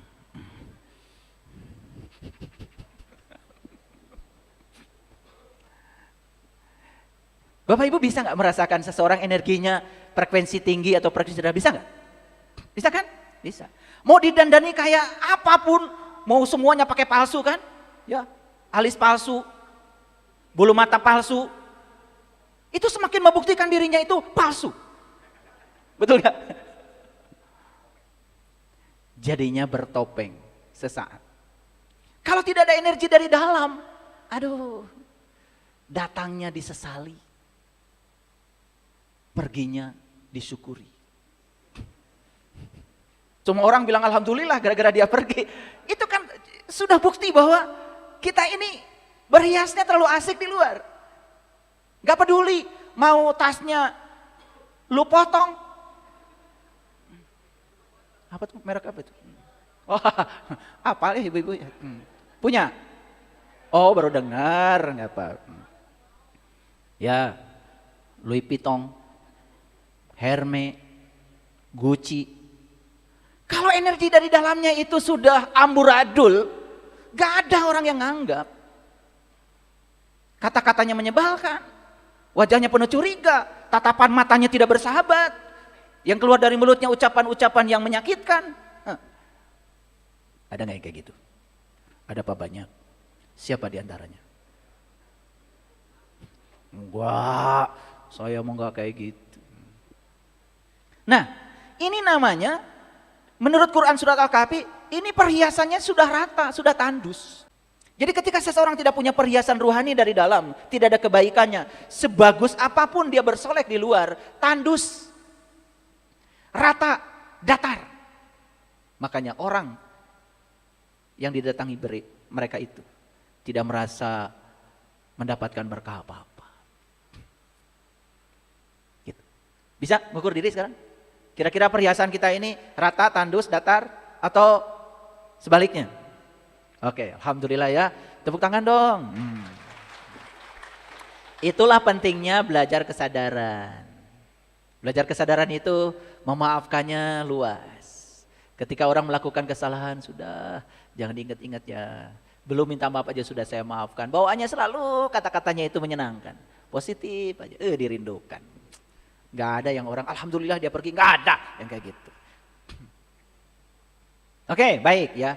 Nah, kenapa saya berbicara tentang perhiasan luar? Karena terlalu banyak orang yang terus-menerus ya sibuk dengan yang luar. Meraih jabatan setinggi-tingginya, mengambil berkah sebanyak-banyaknya, ingin menunjukkan pada orang lain bahwa saya berhasil gitu. Tetapi dalamannya keropos, gak ada isinya itu. Makanya saya pernah menyaksikan banyak orang dalam kehidupan ini yang sibuk dengan luar tetapi tidak memiliki ketahanan di dalam. Dalam sekejap begitu yang di luar berubah, yang di dalamnya hancur lebur, tidak siap untuk mengikuti perubahan itu. Stres, stroke, gak ada yang anggap lagi. Bahkan sepeninggal dia, tidak ada yang merindukannya lagi. Dia semasa hidupnya tidak pernah membuat sejarah besar untuk memberikan cinta kasih pada semesta. Tidak ada yang bisa dikenang dari dia. Yang dikenang selalu keberingasannya, kesadisannya, keburukannya, kepelikannya. Itu aja. Bapak Ibu, apa tidak ingin dalam hidup ini kita dikenang sebagai Hamid? Dikenang sebagai Muhammad? Orang yang sudah bisa menunjukkan sifat-sifat yang terpuji. Apa tidak pengen begitu? Aduh, kalau tidak pengen ada masalah dengan kita. Ya? Oke. Yuk sekarang kita melakukan perjalanan ke dalam. Sekarang masuk ayat 9. Am hasibta anna ashabal kahfi warraqim kanu min ayatina ya ajaba. Atau kamu mengira bahwa orang-orang yang mendiami gua dan Rokim. Oke, lihat saya semuanya. Mendiami gua. Kita kan sedang mendiami gua sekarang. Betul? Ya. Dan ada yang menjaga nggak di sini? Ada. Rokim itu penjaga. Yang menjaga kita siapa? Prinsip-prinsip moral kita, kehormatan kita, harga diri kita. Itu yang harusnya menjadi rokim kita. Rokim ini diterjemahkan anjing. Ya memang secara fisik yang namanya anjing kan sukanya menjaga. Betul nggak? Tetapi kita tidak butuh anjing untuk menjaga itu. Gua kita ini harus dijaga dengan prinsip-prinsip moral, nilai-nilai luhur, sifat-sifat terpuji, supaya kita menjadi Muhammad setiap saat. Setuju? Setuju? Oke. Sudah mulai masuk ke sini? Oke. Ya, mereka termasuk tanda-tanda kami yang mengherankan. Ini tubuh kita ini bukan tanda-tanda Tuhan yang mengherankan. Ini adalah ekspresi karya agung Tuhan yang luar biasa. Tubuh kita ini kalau kita ungkap rahasianya, kita bisa menemukan rahasia semesta yang makro di dalam tubuh yang mikro ini. Sayang sekali kita mengabaikan rahasia di sini. Dan kita sekarang akan masuk ke sana, ke dalam, menemukan rahasianya. Kemudian ayat selanjutnya, ya. Id awal fityatu. Fityah itu bahasa Arabnya pemuda. Nah, jadi Ashabul Kahfi itu adalah para pemuda yang sedang mendiami gua, yang sedang masuk ke dalam gua. Ini bukan cerita sejarah, ini bukan cerita tentang masa lalu. Quran itu bersifat kontekstual dan konseptual. Ini cerita tentang kita hari ini. Pertanyaan saya, mau nggak Bapak Ibu jadi Ashabul Kahfi? Mau nggak jadi pemuda yang mendiami gua? Mau? Pemuda yang mendiami gua, dia itu adalah diam di sini. Dia tidak terasing di sini. Dia menjadi dirinya sendiri.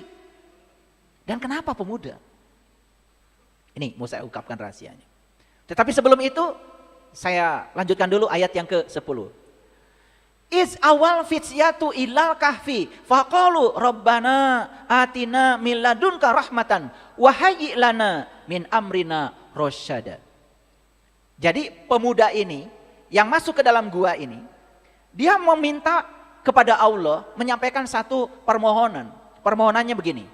Wahai Tuhan kami, berikanlah rahmat kepada kami dari sisimu dan sempurnakanlah bagi kami petunjuk yang lurus dalam segala urusan kami. Jadi memohon dulu sebelum masuk ke dalam gua ini supaya tidak salah jalan. Nah, kenapa pemuda? Oke. Saya sudah pernah ke gua yang diklaim sebagai Gua Al-Kahfi, adanya di Yordan. Ini fotonya. Coba lihat ya, yang sebelah sana itu adalah luarnya. Gelap apa tidak? Gelap. Yang sebelah sini dalamnya. Sempit. Kalau baru 3-4 orang aja masuk ke dalam itu sudah sempit. Ya, saya udah ke sana. Dan ini gua buatan manusia.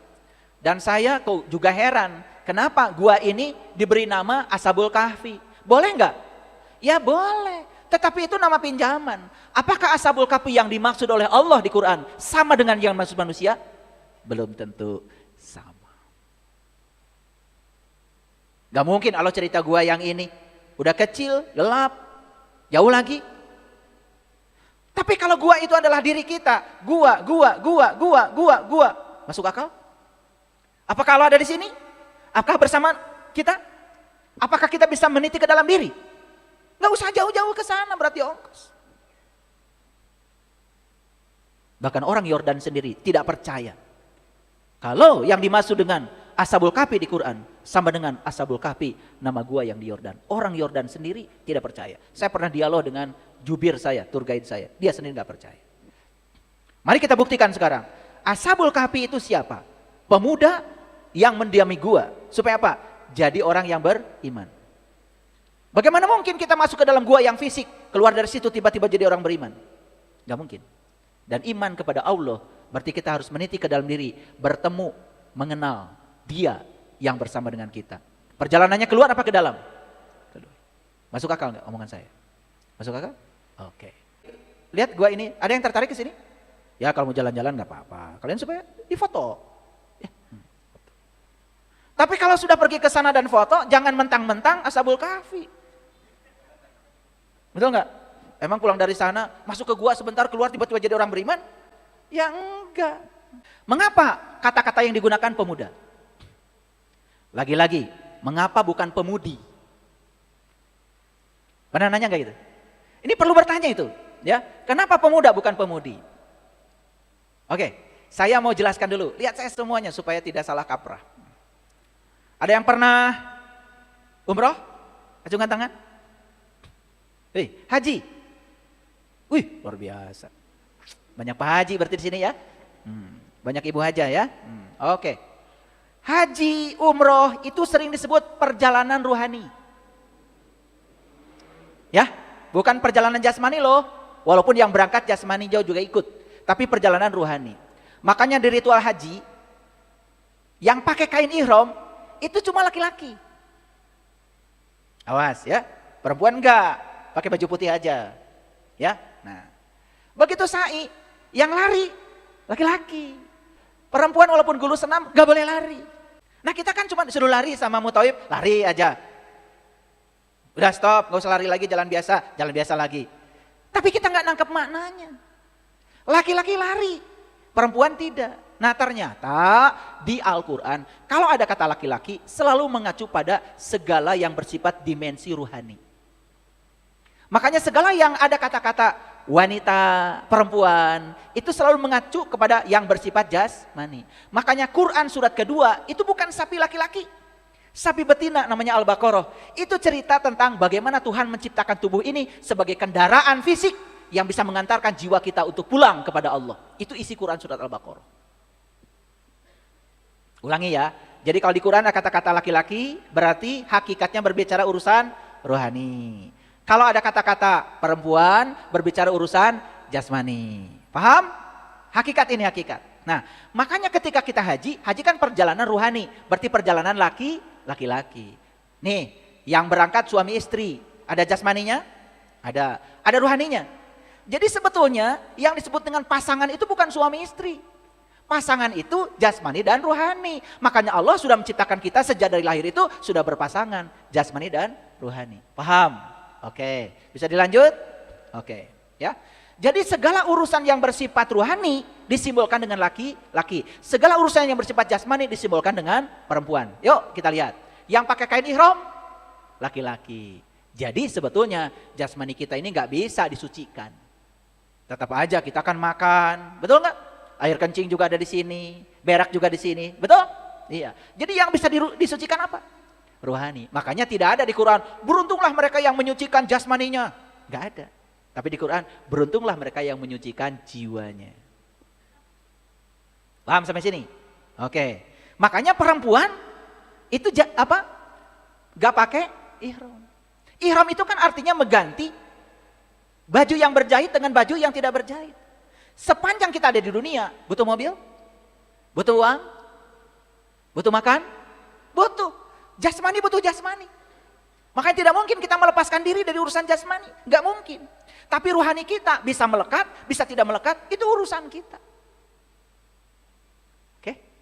Oke, agak berat ya kajiannya, nggak apa-apa. Sekali-kali berat. Biar mikir. Karena kajian ini buat orang yang berpikir. Yang nggak mau mikir, jangan dengerin kajian saya. Makanya saya tidak pernah iklan, tolong di subscribe, nggak pernah. Kalau mau dengarkan kajian saya, subscribe dong, nggak pernah. Nggak ada kan iklan seperti itu? Nggak ada. Silakan, mau subscribe, nggak subscribe, bukan urusan saya. Saya sudah selesai dengan diri saya sendiri. Mau ngaji, nggak ngaji, bukan urusan saya. Tapi kalau belum siap terbuka pikirannya, lebih bagus nggak usah denger daripada nanti mencaci maki. Kasihan. Ya. Dan kalau ketemu orang bodoh itu harus menerima. Karena orang bodoh belum pernah pintar. Karena orang pintar pernah bodoh, ya. Makanya ketika arcai, laki-laki lari, apa artinya? Urusan ruhani harus lari. Urusan jasmani, ya sudah, biasa-biasa aja, jangan mengejar masa depan. Gampang kok kalau masa depan ingin didapat, gampang. Tidak usah dikejar masa depan itu. Tarik masa depan ke frekuensi kita saat ini, akan jadi kenyataan. Wah, ini ilmu mahal sebetulnya ya. Ini saya bocor ini. Harusnya bayar ini. Gak apa-apa lah, udah dibocorin. Katanya pahalanya lebih banyak. Wah, saya nggak tahu pahala itu apa. Pahalu saya nggak ngerti. Makanya saya nggak pernah bagi-bagi pahala di sini. Nggak ngerti saya. Nggak ngerti. Ya. Pokoknya yang saya ngerti, kalau kita menciptakan sebab baik, kita dapat akibat baik. Menciptakan sebab buruk, kita akan dapat akibat buruk. Gitu aja. Dan yang menerima akibat diri kita sendiri. Yang saya tahu itu. Yang pahalu, cari aja sama yang suka obral pahala. Mengapa? Di Quran surat Al-Kahf itu ceritanya pemuda. Bukan pemudi. Pemuda laki-laki. Pemudi perempuan. Karena perjalanan ke dalam diri ini perjalanan ruhani. Baik bapak-bapak maupun ibu-ibu. Makanya kalau di Quran ada kata-kata ar-rijal qawwamuna 'alan nisa. Laki-laki itu pemimpinnya perempuan. Awas, bukan yang boleh jadi presiden itu hanya laki-laki, bukan. Ruhani pemimpin jasmani. Yang boleh jadi pemimpin adalah mereka yang ruhaninya sudah hidup. Yang bisa memimpin jasmaninya. Siapapun itu, mau ibu-ibu, mau bapak-bapak, gak peduli. Gitu. Baru Islam tuh keren, tidak memarginalkan kaum Hawa. Karena semua diberi kesempatan yang sama. Yang penting yang ruhaninya sudah bisa memimpin jasmaninya, berhak jadi pemimpin. Tapi yang ruhaninya masih dikendalikan jasmaninya, bahaya jadi pemimpin, baik laki-laki maupun perempuan. Korupsi. Kehormatannya akan jatuh. Oke, lanjut. Oke.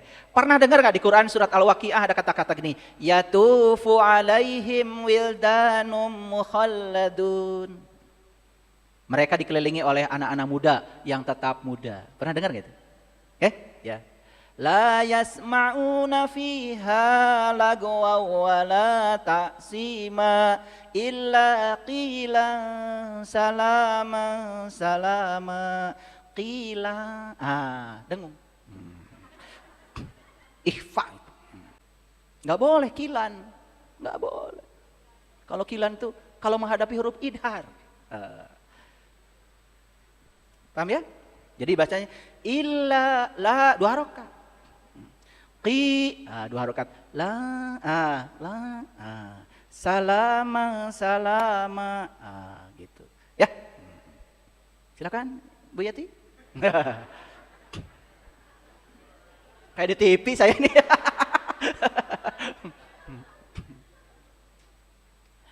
Mereka dikelilingi oleh anak muda yang tetap muda. Makanya saya kasih tahu, kalau orang benar belajar spiritualnya ke dalam, ya, awet muda. Sehat, berkelimpahan, nggak pernah sakit. Karena dia sudah tahu ilmunya. Karena begitu dirinya sudah positif, tubuh spiritualnya positif, tubuh intuisinya positif, tubuh energinya positif, tubuh mentalnya positif, maka tubuh fisiknya positif. Nanti saya buktikan ya. Tadi sudah ada sharing ya dari sahabat kita, ya, mendengarkan kajian-kajian lagi sakit, ternyata ada beberapa orang yang stroke. Kemudian dipasangkanlah ya headset, kemudian mendengarkan kajian terus-menerus. Ya, luar biasa, bisa sembuh dari stroke-nya. Jadi artinya kalau seseorang sudah di frekuensi tinggi, sudah di getaran tinggi, sudah di surga, maka dia akan menarik semua yang berfrekuensi tinggi. Menarik orang-orang yang menyenangkan, menarik situasi yang menyenangkan, menarik hal-hal yang menyenangkan. Dia sudah menjadi magnet untuk bisa menarik yang serupa dengan frekuensi dia. Like attracts like. Itu sains. Makanya tidak ada kata-kata yang keluar dari orang yang sudah damai dengan dirinya, kecuali kata-kata yang damai dan mendamaikan. Gak ada umpatan, gak ada hujatan, gak ada. Orang mau bajunya pakai apa, dandanannya kayak apa, sorbannya sepanjang apa. Kalau yang keluar dari mulutnya adalah hujatan, kebencian, dia belum selesai dengan dirinya sendiri. Dia masih tinggal dalam neraka di frekuensi rendah. Tidak bisa direkayasa, dimanipulasi, tidak bisa berpura-pura baik, gak bisa. Baik itu tidak bisa berpura-pura. Baik itu ya harus baik. Jadi kenapa pemuda? Karena yang sedang melakukan perjalanan ke dalam ini adalah rohani. Kenapa pemuda bukan orang tua? Karena siapapun yang melakukan perjalanan rohani ke dalam, maka dia akan energetik, penuh semangat, tetap muda. Dikelilingi oleh yang muda dan tetap muda. Jadi umur 35, jalan sudah diseret. Ada apa ini? Itu pasti gambaran, karena tubuh ini cerminan dari kualitas jiwa. Orang yang jiwanya amburadul, fisiknya amburadul. Gampang bacanya, ya. Umur masih muda, matanya berair, itu masalah jiwa itu. Itu bukan fenomena fisik. Oke? Ya. Saya ingin menyampaikan satu kata-kata bagus ini dari Stephen Leacock. Stephen Leacock mengatakan begini, kita tidak berhenti tertawa karena kita menjadi tua. Jadi kalau ada orang yang mengatakan tertawa itu haram, dia harus belajar lagi agama itu. Ternyata tertawa yang penuh dengan kesadaran menghasilkan dopamin, endorfin, serotonin yang menjaga ketahanan fisik, daya imunitas, kebahagiaan. Itu adalah hormon-hormon yang dihasilkan oleh pineal gland. Di sini nih. Kelihatan tuh yang kurang tertawa, senyum berat. Makanya otaknya itu hanya memproduksi hormon-hormon adrenalin. Namanya itu hormon kortisol. Bawaannya negatif aja, ya. Ya. Makanya orang yang kayak gitu itu biasanya boros bedak. Ya, udah ditebelin tetap aja kelihatan kan? Gitu. Nah, kita tidak berhenti tertawa karena kita menjadi tua. Awas ya. Jangan pernah mengatakan, karena saya sudah tua saya akan berhenti tertawa. Awas. Makin tua makin sering ya tertawanya. Terutama mentertawakan diri sendiri. Kita menjadi tua karena kita berhenti tertawa.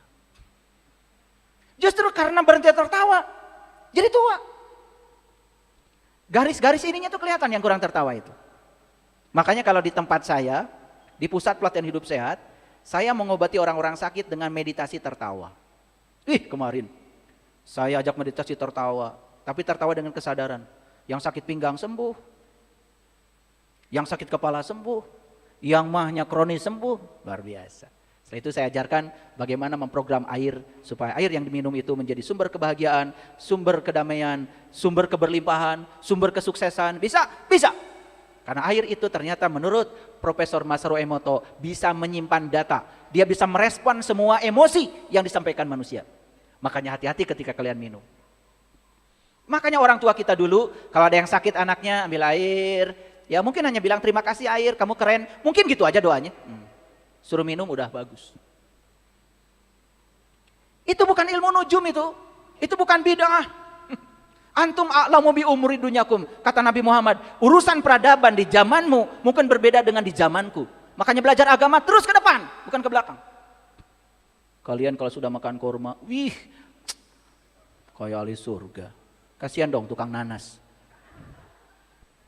Ya di zaman Rasul orang makan kurma dan nggak ada nanas. Di sana yang tumbuh cuma kurma. Itu tradisi, itu geografi, tidak kaitannya dengan spiritual. Ya, kalian tuh rubah ya. Kalau Ramadan buahnya jadi kurma. Sekarang udah nggak beli lagi kan? Kembali lagi ke pisang, nanas. Betul nggak? Aduh, bodoh banget ya. Yuk lihat saya semuanya. Bagaimana supaya tetap muda dan sehat? Tadi apa? Jangan berhenti tertawa. Terutama mentertawakan diri sendiri. Ya. Yang kedua, kendalikan emosi. Kelola perasaan kita. Jaga ketenangan saat kita menghadapi masalah. Itu terutama. Jaga perasaan ketika ada masalah. Jangan perasaan kita jatuh terbawa arus masalah. Saya kasih tahu. Rem di situ. Ketika sakit, jaga perasaan kita tetap sehat. Cepat itu pulihnya. Ketika gagal, jaga perasaan kita tetap sukses. Bangkitnya cepat itu. Makanya perasaan itu seperti bensin. Sedangkan pikiran itu seperti mobil. Dan pikiran tidak ada artinya kalau tidak dikasih perasaan. Nah, pikiran yang diulang-ulang, yang diikat dengan perasaan, itu yang menjadi keyakinan. Itu yang akan membentuk nasib kita. Itu yang akan membentuk realitas. Hati-hati. Hati-hati. Nah, gimana supaya tetap sehat? Menerima kenyataan. Menyadari bahwa ada banyak hal di luar kendali kita. Fokus pada hal yang bisa diubah. Perhatikan saya. Kita terlalu sibuk hidup.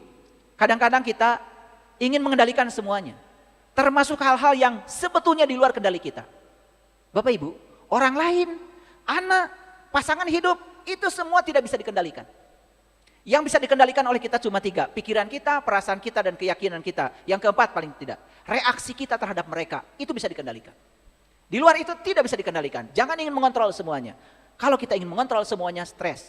Ingin semua yang kita kontrol seperti yang kita mau, yang terjadi adalah perlawanan. Apapun yang dicoba dikontrol akan melawan kita. Itu yang menyebabkan kita habis energi selama ini. Karena mencoba mengontrol sesuatu yang sesungguhnya di luar kontrol kita. Ini menyebabkan kita jadi cepat sakit secara fisik. Mengembangkan kebajikan, menanamkan nilai-nilai kejujuran, keberanian, keadilan. Itu yang harus dikembangkan kalau ingin sehat. Jujur, adil, berani. Ini prinsip-prinsip moral yang kalau kita kembangkan kita akan tetap sehat. Membangun ketahanan mental, menumbuhkan ketahanan mental dan kemampuan bangkit dari kegagalan. Gak apa-apa gagal 7 kali, yang penting bangkitnya 8 kali. Paham? Ya? Gak apa-apa gagal 9 kali, bangkitnya 10 kali. Itu aja. Tidak ada orang sukses yang tidak pernah gagal. Mereka yang hari ini sukses tidak melihat kegagalan sebagai penghambat, tapi kegagalan justru sebagai pintu masuk untuk meningkatkan kapasitas diri. Ya, tidak ada yang buruk dalam semesta ini. Yang buruk adalah pikiran dan perasaan kita. Hadirin, saya kasih tahu. Tuhan selalu ada untuk kita. Percaya? Ulangi. Tuhan selalu ada untuk kita. Percaya? Dan Tuhan selalu akan memenuhi segala kebutuhan kita. Percaya? Dan Tuhan tidak akan mengikuti segala keinginan kita. Percaya? Karena Dia Maha tahu. Apa yang kita inginkan, mungkin berdasarkan ego kita. Belum tentu baik buat kita. Tapi Tuhan selalu ada untuk kita. Keilahian bukan sesuatu yang abstrak. Keilahian itu bisa dibuktikan nyata. Karena Allah itu sebetulnya bukan maha gaib bagi yang tahu. Dia maha nyata. Kemanapun kita membalikkan wajah, kita akan selalu melihat wajahnya. Tuhan tidak menuntut diri kita melampaui yang kita ada, yang ada pada kita. Ingat, Tuhan tidak pernah menuntut kita melampaui yang ada. Makanya hidup itu mengalir saja. Jangan selalu memaksakan keinginan. Tuhan melihat kita dengan cinta. Percaya? Percaya? Kalau kita mendapatkan sesuatu yang tidak kita inginkan, kemudian itu baik bagi kita, berarti Tuhan sedang melihat kita dengan cinta, bukan? Menerima atau menolak? Terima. Makin kita menolaknya, apa yang tidak kita inginkan akan datang berulang-ulang. Tuhan sudah ada dalam diri kita. Percaya? Perlu dicari? Perlu dicari? Tidak usah mencari Tuhan. Tuhan bukan batu ali. Ada orang menulis, mencari Tuhan yang hilang. Widih, kemana dia? Masa saya pernah WA dia yang nulis buku itu.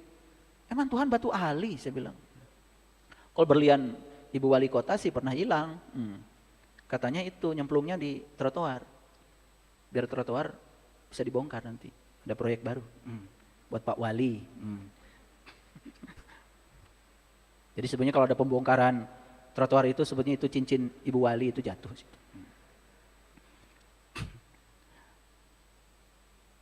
Tuhan selalu ada dalam diri kita. Percaya? Terasa sekarang adanya? Ya Allah. Sekali lagi, hidup penuh makna dan cinta? Hidup penuh makna dan cinta? Yes? Sudah bisa melihat? Yes. Sekarang lepaskan penilaian baik buruk. Benar salah, lepaskan semua itu. Hidup penuh makna dan cinta. Semua yang terjadi, baik itu kita kehendaki kehadirannya, tidak kita kehendaki, semua untuk kebaikanku. Katakan itu. Karena Tuhan melihat kita dengan cinta. Tapi kita melihatnya dengan benar salah baik buruk. Karena kita sempit melihat sesuatu. Dan kita punya kolbu hadirin. Dan kolbu adalah jendela yang menyatukan diri kita dengan Tuhan. Dan siapapun yang sudah terbuka pintu kolbunya, jendelanya sudah terbuka, maka dia sudah bisa menyatu bermanunggal dengan Tuhan. Jadi sekarang tugas kita apa? Berhenti. Berhenti. Kita terlalu sibuk mengejar. Sekali-kali berhenti dan belajar mendengarkan. Mendengarkan lebih banyak. Maka, jika kita melakukan hal-hal yang semacam ini, kita akan menemukan ternyata ruang suci dalam diri kita yang disebut dengan keheningan. Itulah tempat kita menemukan perlindungan sejati di dalam diri.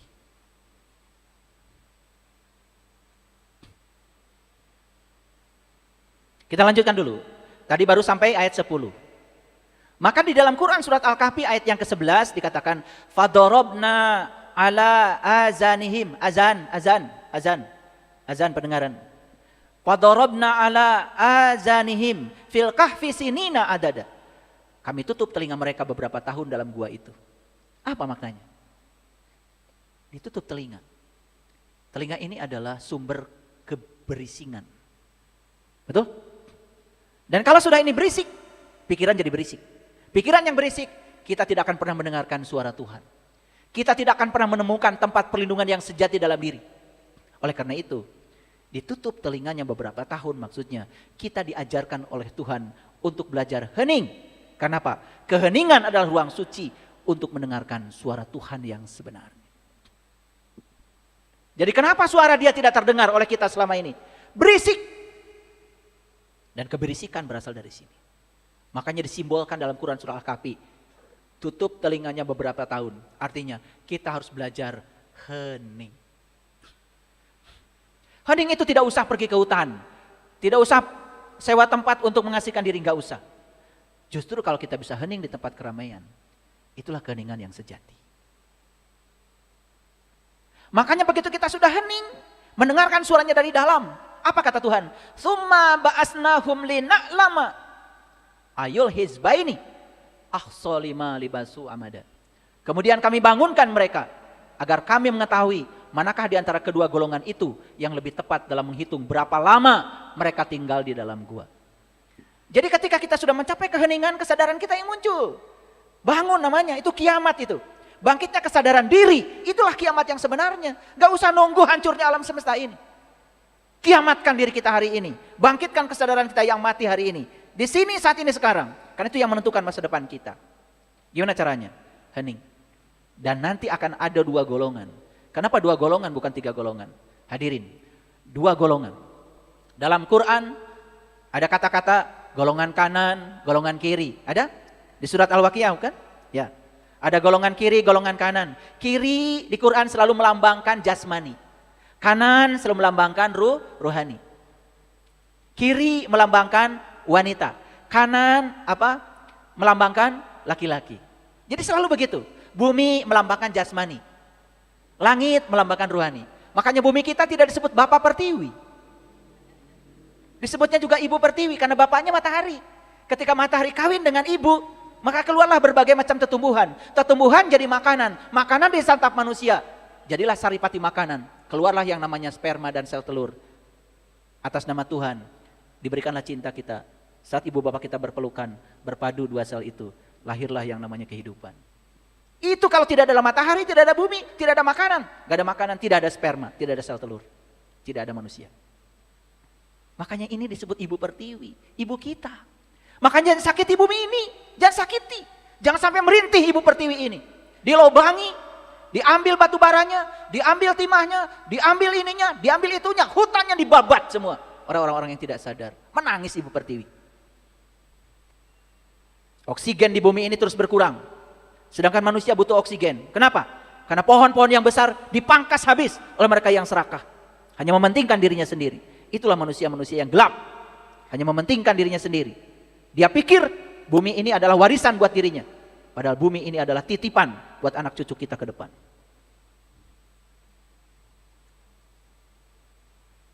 Kenapa ada dua golongan? Ada golongan kiri, golongan kanan. Golongan kulit, golongan isi. Sama. Coba, ketemulah orang yang belajar agama cuma kulitnya aja. Keras, kayak kerang. Keras nggak kulit kerang? Kalau ketelan satu kerang aja kulitnya, masuk rumah sakit. Tapi kalau ketelan isi kerang, apalagi sampai pakai saus itu, nggak habis-habisnya itu, nggak berhenti-berhenti makan. Isinya itu lembut, kulitnya keras. Makanya kalau orang belajar agama, keras kulit. Maka di Quran disebut itu penyakit kulit. Itu penyakit loh kata Quran, harus disembuhkan.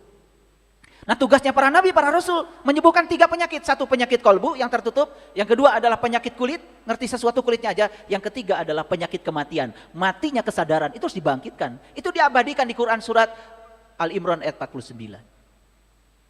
Baik Bapak Ibu, kita lihat ayat ini. Ini Quran surat Al-Ma'arij, surat ke-70 ayat yang keempat. Ta'rujul malaikatu warruhu ilaihi fi yaumin kana miqdaruhu khamsina alfa sana. Malaikat dan ruh naik kepada Tuhan dalam sehari yang kadarnya 50.000 tahun. Jadi perjalanan ruhani itu hitungan waktunya beda dengan perjalanan jasmani. Jadi kalau kita mengalami perjalanan ruhani, walaupun 1 hari, hitungan jasmaninya itu 50.000 tahun. Makanya orang-orang yang selalu melakukan perjalanan ke dalam, perjalanan ruhani, memasuki alam nur ala nur. 1 hari di alam cahaya sama dengan 50.000 tahun di alam dunia ini. Dia sudah melakukan perjalanan abadi, perjalanan yang sangat panjang. Beda dengan orang-orang yang hanya berjalan di dunia jasmani. Nah makanya beda hitungannya. Orang yang di dunia jasmani ngitungnya 1 hari. Orang yang di dunia ruhani 50.000 tahun. Karena 1 hari dalam ruhani sama dengan 50.000 tahun. Jadi beda cara perhitungan mereka. Jadi yang berjalan secara jasmani dengan yang berjalan secara ruhani, perhitungannya beda. Pilih yang mana Bapak Ibu? Yuk lakukan perjalanan ruhani. Karena 1 hari di sana sama dengan 50.000 tahun. Keren. Makanya malaikat dan ruh naik menghadap Tuhan. Kalau saya jelaskan ya, ini butuh waktu banyak. Tapi saya cuma jelaskan permukaannya saja. Yang saya pentingkan di sini adalah kadar waktunya. Oke, Bapak Ibu, perhatikan saya sekarang. Betul manusia ini adalah sebuah mikrokosmos? Oke. Susunan organ tubuh manusia persis seperti tata surya. Jantung adalah mataharinya dan semua organ lain itu adalah planet-planetnya. Makanya orang-orang yang selalu penuh dengan cinta, syukur, apresiasi dalam batinnya. Perhatikan tuh. Orang-orang yang selalu cinta, syukur, apresiasi, menghargai orang lain. Perhatikan ciri-cirinya. Sistem kekebalan tubuhnya itu meningkat. Makanya itu yang dikatakan tadi, muda tetap muda. Makanya perlu ya melakukan perjalanan ke dalam supaya kita melakukan proses penyembuhan secara holistik. Produksi zat kimia vital meningkat. Zat kimia vital itu apa? Dopamin, endorfin, serotonin, oksitoksin, itu zat kimia vital. Itu untuk vitalitas tubuh. Umur 40 sudah diusir-usir sama istrinya. Kenapa? Kurang jantan. Dikiranya ini masalah fisik, maka pergilah ke tempat-tempat yang tidak tepat. Itu yang bikin mobil Innova jadi Avanza itu loh. Diurut kan jadi gede. Udah gitu makan aneh-aneh. Minum obat kuat. Minum itu, minum ini. Padahal masalahnya masalah spiritual. Masalahnya masalah energi, masalah mental. Lalu mencari cara-cara penyembuhan yang parsial. Rusak tubuh. Itulah. Meningkatkan vitalitas. Makanya orang-orang yang secara spiritual sudah sehat, dia memiliki kekuatan tenaga yang tidak pernah habis. Tidak pernah merasa lelah. Kadar hormon stresnya menurun. Tekanan darah tinggi turun. Nih, yang tekanan darahnya tinggi. Glukosa habis, semua jadi energi. Pankreas berfungsi dengan bagus. Insulin dihasilkan untuk bisa mengubah gula menjadi energi. Jadi efeknya dari belajar meniti ke dalam, memasuki gua kita yang sebenarnya, itu efeknya luar biasa pada semua aspek kehidupan. Ritme jantungnya jadi teratur. Nih, saya tadi pagi sengaja ya, habis lari 7 kilo, saya selfie. Saya kirim di grup, biar pada sadar semua olahraga. Karena hanya olahraga, dokter terbaik kita. Saya kasih tahu, olahraga adalah dokter terbaik. Nah, baru pada nyaut semua, ada yang baru mulai olahraga. Kadang-kadang harus diinspirasi seperti itu. Kita lanjutkan. Tadi sampai ayat 12 kan? Ayat ke-13. Nahnu naqussu 'alaika naba'ahum bil haqq. Kami kisahkan kepadamu cerita ini dengan hak. Ini saya sedang cerita apa ini? Cerita Ashabul Kahfi. Dulu apa sekarang? Sekarang. Siapa yang sedang ceritakan? Kita yang sedang melakukan perjalanan ke dalam. Ini kan cerita tentang gua. Cerita tentang gue, bukan cerita sejarah saya. Sejarah itu sudah lewat masa lalu. Masa iya ada orang yang tidak beriman masuk gua, keluar jadi orang beriman? Gua apaan itu? Kalau gua bisa membuat orang beriman, kayaknya kita berbondong-bondong deh masuk ke dalam gua, betul nggak? Dan keluar dari situ tiba-tiba jadi orang beriman begitu? Sadar. Kami kisahkan kepadamu cerita ini dengan hak. Gak mungkin Allah menceritakan kisah ini, kisah tentang masa lalu yang tidak bisa kita lakukan hari ini. Pertanyaan saya dari lubuk hati yang terdalam buat Bapak Ibu. Apakah Bapak Ibu bisa menjadi Ashabul Kahfi hari ini? Bisa. Bisa menjadi pemuda yang bisa masuk ke dalam gua? Bisa. Bisakah kita setelah keluar dari gua jadi orang beriman? Bisa. Dia bersama kita lebih dekat daripada urat nadi leher kita. Tidak pernah Allah mengatakan, aku tinggal di Yordan loh. Gak pernah. Saya tidak menemukan ayatnya. Tapi Allah mengatakan, aku bersama kamu. Lebih dekat daripada urat nadi leher. Sesungguhnya mereka adalah pemuda-pemuda yang beriman kepada Tuhan mereka. Dan kami tambah pula mereka dengan petunjuk. Luar biasa. Ya, jadi ayat ini jelas mengatakan, innahum fityatun. Fityah tadi, pemuda. Sesungguhnya mereka adalah pemuda-pemuda amanu birobihim, yang beriman kepada Tuhannya, wazid nahum huda, dan kami telah menemukan, memberikan kepadanya tambahan petunjuk. Lihat Bapak Ibu semuanya di sini. Masuk akal nggak ayat ini? Dia masuk ke dalam diri, dia tahu bahwa Allah bersama dirinya, dia meniti ke dalam diri. Apa yang terjadi? Dia menemukan sejati dirinya, dia menemukan Tuhannya. Maka dia menjadi orang yang beriman. Kepada siapa? Kepada Tuhan mereka. Karena mereka sudah tahu, sudah ketemu, sudah mengenal Tuhannya, sudah melakukan perjalanan ke dalam. Keren gak ayat ini? Keren apa tidak? Pernah gak baca ayat ini? Kapan? Sekarang baru baca. Nih, belum pernah malah. Ada juga yang pernah baca ayat ini setiap hari Jumat supaya rezekinya banyak. Ya, habis sholat duha baca surat Al-Kahfi 3 putaran. Tambah miskin. Karena cuma baca Arabnya aja, ngerti enggak? Tapi kalau baca isinya nih, oh iya, sumber kekayaan saya ada di dalam. Karena Allah saya maha kaya. Dan saya harus menemui dia yang bersama dengan saya. Saya melakukan perjalanan ke dalam gua, saya harus menjadi Ashabul Kahfi. Mengubah nasib dari dalam. Sesungguhnya mereka adalah pemuda-pemuda yang beriman kepada Tuhan mereka, bukan beriman pada yang lain, kepada Tuhan mereka. Kenapa? Karena mereka sudah bertemu, sudah mengenal dengan Tuhannya. Bukan sekedar itu. Wazidnahum huda, dan kami tambah pula mereka petunjuk. Lanjut ayatnya. Warabatna ala qulubihim, dan kami meneguhkan kolbu mereka. Lihat saya semuanya. Yang diteguhkan oleh Allah kolbu. Kenapa kolbu? Karena dalam hadis qudsi, langit dan bumi tidak akan cukup menampung zatku, tapi kolbunya orang yang beriman, itulah rumahku. Kolbul mu'min baitullah. Jadi baitullah yang sebenarnya adalah kolbu. Maka diteguhkan oleh Allah kolbu mereka. Di waktu mereka sudah bangkit. Warobatna ala qulubihim idqamu. Sudah bangkit? Sudah bangkit. Sudah menemukan jati diri? Sudah. Sudah bertemu Tuhannya? Sudah. Sudah beriman? Sudah. Dia sudah mengalami pengalaman itu.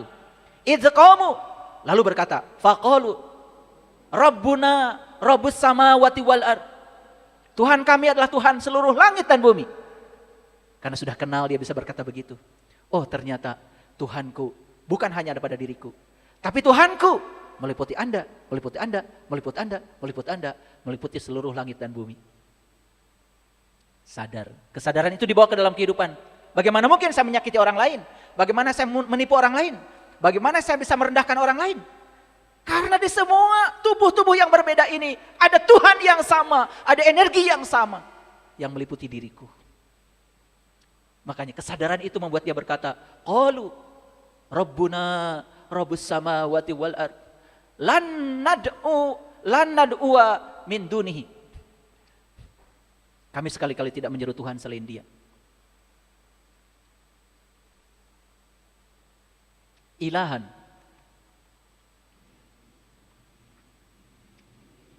Kami sekali-kali tidak menyuruh Tuhan selain Dia. Dia tidak menyuruh Tuhan yang selain Dia. Karena sudah tahu Dia. Masuk akal? Makanya hadirin saya kasih tahu. Sepanjang kita tidak tahu dan kenal pada Dia, kita akan terus menduakan Dia. Makanya coba baca. Itu yang namanya talbiyah haji.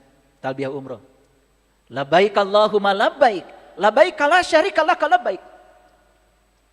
Innal hamda wa nimata laka wal mulk la syarika lak. Aku datang memenuhi panggilanmu untuk membebaskan syirik yang ada padaku. Jadi sebetulnya haji itu adalah berkunjung ke Baitullah agar kita bertemu yang punya rumah. Setelah bertemu kita terbebas dari dosa syirik. Karena kita tidak menduakan Dia lagi karena sudah tahu dan kenal kepada Dia. Itulah yang dikatakan di Al-Kahfi ini. Makanya jelas, lan nad'uwa min dunihi ilahan. Kami sekali-kali tidak menyeru Tuhan selain Dia. Laqad qulna idza satoto. Sesungguhnya kami kalau demikian telah mengucapkan perkataan yang amat jauh dari kebenaran. Jadi sepanjang seseorang itu belum meniti ke dalam gua, belum bertemu dengan jati dirinya, maka dia akan terus-menerus menyeru Tuhan-Tuhan yang selain Dia. Dan menyeru Tuhan yang selain Dia, kata Quran, sesungguhnya kalau begitu kami telah mengucapkan perkataan yang amat jauh dari kebenaran. Kan banyak orang yang mengatakan seolah-olah dia sudah tahu dan kenal, lalu menyebut-nyebut namanya, padahal dia tidak tahu barangnya. Dan itu adalah perkataan yang jauh dari kebenaran. Makanya Tuhan tidak bisa diceritakan, tidak bisa dijelaskan, tetapi Dia bisa ditemui oleh orang yang mau dan merindukannya. Karena Dia sendiri yang berkata di dalam Al-Quran, surat Al-Kabut ayat 5, barang siapa yang berharap jumpa dengan Tuhannya, maka waktu yang dijanjikan pasti datang. Man kana yarju liqa Allah fa inna ajalallahu la'aj. Barang siapa yang berharap jumpa dengan Allah, waktu yang dijanjikan pasti datang. Jadi sebetulnya cerita Ashabul Kahfi masuk ke dalam gua itu hakikatnya adalah cerita pertemuan dengan jati diri. Masuk akal? Masuk akal? Oke, kita lanjutkan ayat selanjutnya. Ayat yang ke-15. Kaum kami ini telah menjadikan selain Dia sebagai Tuhan-Tuhan. Ini kesadaran. Jadi Ashabul Kahfi ini sebelumnya mengakui kaum kami ini telah menjadikan selain Dia sebagai Tuhan-Tuhan. Ada pengakuan di ayat ke-15. Mengapa mereka tidak mengemukakan alasan yang terang? Siapa yang lebih zolim daripada orang-orang yang mengada-adakan kebohongan terhadap Allah? Jadi karena bingung, kok orang-orang nih ya di sekitar ini tidak memberikan penjelasan yang masuk akal ya, tidak memberikan alasan yang terang ya gitu. Jadi ketika dia mengakui bahwa sebetulnya dia ini menjadikan yang selain Dia sebagai Tuhan, dia juga bingung. Bagaimana caranya saya menemukan Tuhan saya yang sebenarnya? Toh di luaran juga sama-sama seperti saya, begitu kira-kira. Paham? Makanya di ayat yang ke-16 dipungkas dengan, dan apabila kamu meninggalkan mereka, siapa mereka? Yang tadi, yang menjadikan Tuhan-Tuhan selain Dia itu karena belum tahu dan kenal. Dan apa yang mereka sembah selain Allah. Wa idzi tazaltumuhum wa ma ya'buduna illallah. Dan apabila kamu meninggalkan mereka, tinggalkan mereka tuh yang ngarang-ngarang itu, tinggalkan mereka itu yang menciptakan Tuhan dengan persepsinya itu, tinggalkan itu, kata Quran. Dan apabila apabila kamu meninggalkan mereka dan apa yang mereka sembah selain Allah, maka kata Quran, fa'wu ilal kahfi. Carilah tempat berlindung ke dalam gua. Jelas? Jelas? Jadi ada tugas sekarang. Jangan mengikuti mereka yang menyembah Tuhan selain Dia, karena mereka tidak tahu. Maka di ayat ini, fa'wu ilal kahfi, maka carilah tempat berlindung ke dalam gua itu. Ayat selanjutnya, yang surlakum rabbukum mirahmati, niscaya Tuhanmu akan melimpahkan sebagian rahmatnya kepadamu. Dan menyediakan sesuatu yang berguna bagimu dalam urusan kamu. Jadi segala urusan kamu jadi terpenuhi. Semua dicukupkan oleh Dia. Wah, keren. Ini bukan cerita teori loh. Saya cerita pengalaman pribadi saya. Saya sedang meniti ke dalam. Saya bukan cerita omong kosong, bukan cerita bualan. Terasa nggak Bapak Ibu getaran saya? Terasa ke energi saya? Ya, saya bicara dengan energi, saya bicara dengan getaran. Kalau Bapak Ibu bisa merasakan frekuensi saya sekarang, berarti Bapak Ibu punya bakat untuk ke sana. Punya peluang untuk ke sana. Lalu ayat yang ke-17, ayat terakhir kajian kita hari ini, wa tarasyamsa idza tola'at, dan kamu akan melihat matahari ketika terbit. Jadi ketika kita masuk ke dalam gua itu, matahari terbit. Padahal gua yang diklaim di Yordan tadi, poek, gelap, gak ada mataharinya. Jelas, surat Al-Kahfi tidak cerita tentang gua yang di Yordan. Ini cerita tentang perjalanan ke dalam. Dan kamu akan melihat matahari ketika terbit, condong dari gua mereka ke sebelah kanan. Dan apabila matahari terbenam, menjauhi mereka ke sebelah kiri. Ini terbitnya dari kanan. Tapi terbenamnya ke sebelah kiri. Masih ingat tadi kanan? Kanan itu rohani, kiri itu jasmani. Begitu kita fokus pada aspek rohani, matahari terbit dari alam rohani. Dan begitu kita fokus pada alam jasmani, kiri terbenam matahari. Lihat orang-orang yang hanya sibuk dengan perhiasan duniawi, sibuk dengan cincin, emas, berlian, shadow,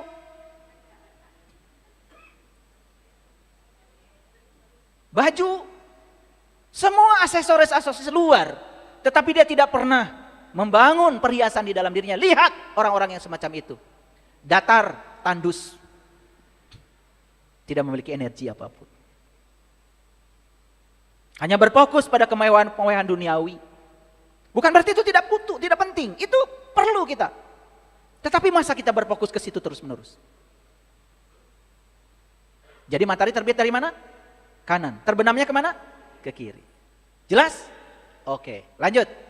Sedang mereka berada dalam tempat yang luas dalam gua itu. Dia sudah menemukan tempat tak terbatas dalam dirinya. Luas tanpa batas. Sudah menemukan al-wasi yang maha luas. Makanya pikirannya luas, batinnya luas, sudut pandangnya luas. Orang yang luas pasti luas. Dan orang yang sempit ilmunya, sempit sudut pandangnya, kerjaannya adalah memvalidasi orang lain. Banyak ya yang menilai saya begini begitu, ya biarkan saja. Ya, kasihan belum masuk gua Al-Kahfi. Poek mongkleng buta rajin, ilmunya sempit, merasa paling benar. Nggak apa-apa ya. Kalau ketemu orang bodoh, assalamualaikum, gitu aja. Kasihan belum pernah pintar. Itu adalah tanda Allah. Ternyata matahari yang terbit di dalam gua itu adalah tanda Allah. Tanda Allah. Maka di Quran surat Ar-Rahman dikatakan Rabbul Masyriqain wa Rabbul Maghribain. Beruntunglah mereka yang sudah menemukan dua matahari, matahari jasmani dan matahari rohani. Matahari yang jasmani di luar untuk pertumbuhan tubuh kita yang jasmani, matahari yang di dalam untuk pertumbuhan rohani kita. Jasmani dan rohaninya tumbuh seiring sejalan. Tidak ada deadlock. Makanya batin dan lahirnya sehat luar dalam. Keren gak Bapak Ibu? Keren? Ini baru ayat 17 loh. Mau keren lagi? Nah, kita tuntaskan nanti sampai ayat 110. Baru ketemu tuh. Dan kita harus mengalami perjalanan ini. Terasa gak perjalanan ini? Terasa gak ke dalam? Walaupun ini baru secara syariat, tapi perjalanan kita sudah mulai ke dalam. Nah, barang siapa yang diberi petunjuk oleh Allah, maka dialah yang mendapatkan petunjuk. Dan barang siapa yang disesatkannya, maka kamu tidak akan mendapatkan seorang pemimpin pun yang dapat memberi petunjuk kepadanya. Ya, mayyahdillahu fahuwal muhtadi Wa mayyudlil falan tajidalahu waliyan mursidan. Disinilah ada istilah waliyan mursidan. Wali itu teman, mursid itu adalah orang yang sudah mencapai kesadaran. Orang yang cerdas, bukan orang yang pintar. Orang yang cerdas. Jadi sebetulnya mursidan itu orang yang cerdas karena dia sudah menemukan yang maha sadar, dia hidupnya penuh dengan kesadaran, mindfulness. Ini yang dibutuhkan pendamping kita. Barang siapa yang dikehendaki Allah dapat petunjuk, pasti bertemu orang ini. Tapi barang siapa yang tidak dikehendaki Allah dapat petunjuk, sampai mati pun tidak pernah bertemu dengan waliyan mursidan. Jadi saya yakin, Bapak Ibu yang punya keinginan untuk meniti ke dalam diri, melakukan perjalanan ke dalam gua, pasti akan bertemu dengan waliyan mursidan. Shadaqallahul adzim. Barakallahu li wa lakum. Assalamualaikum warahmatullahi wabarakatuh.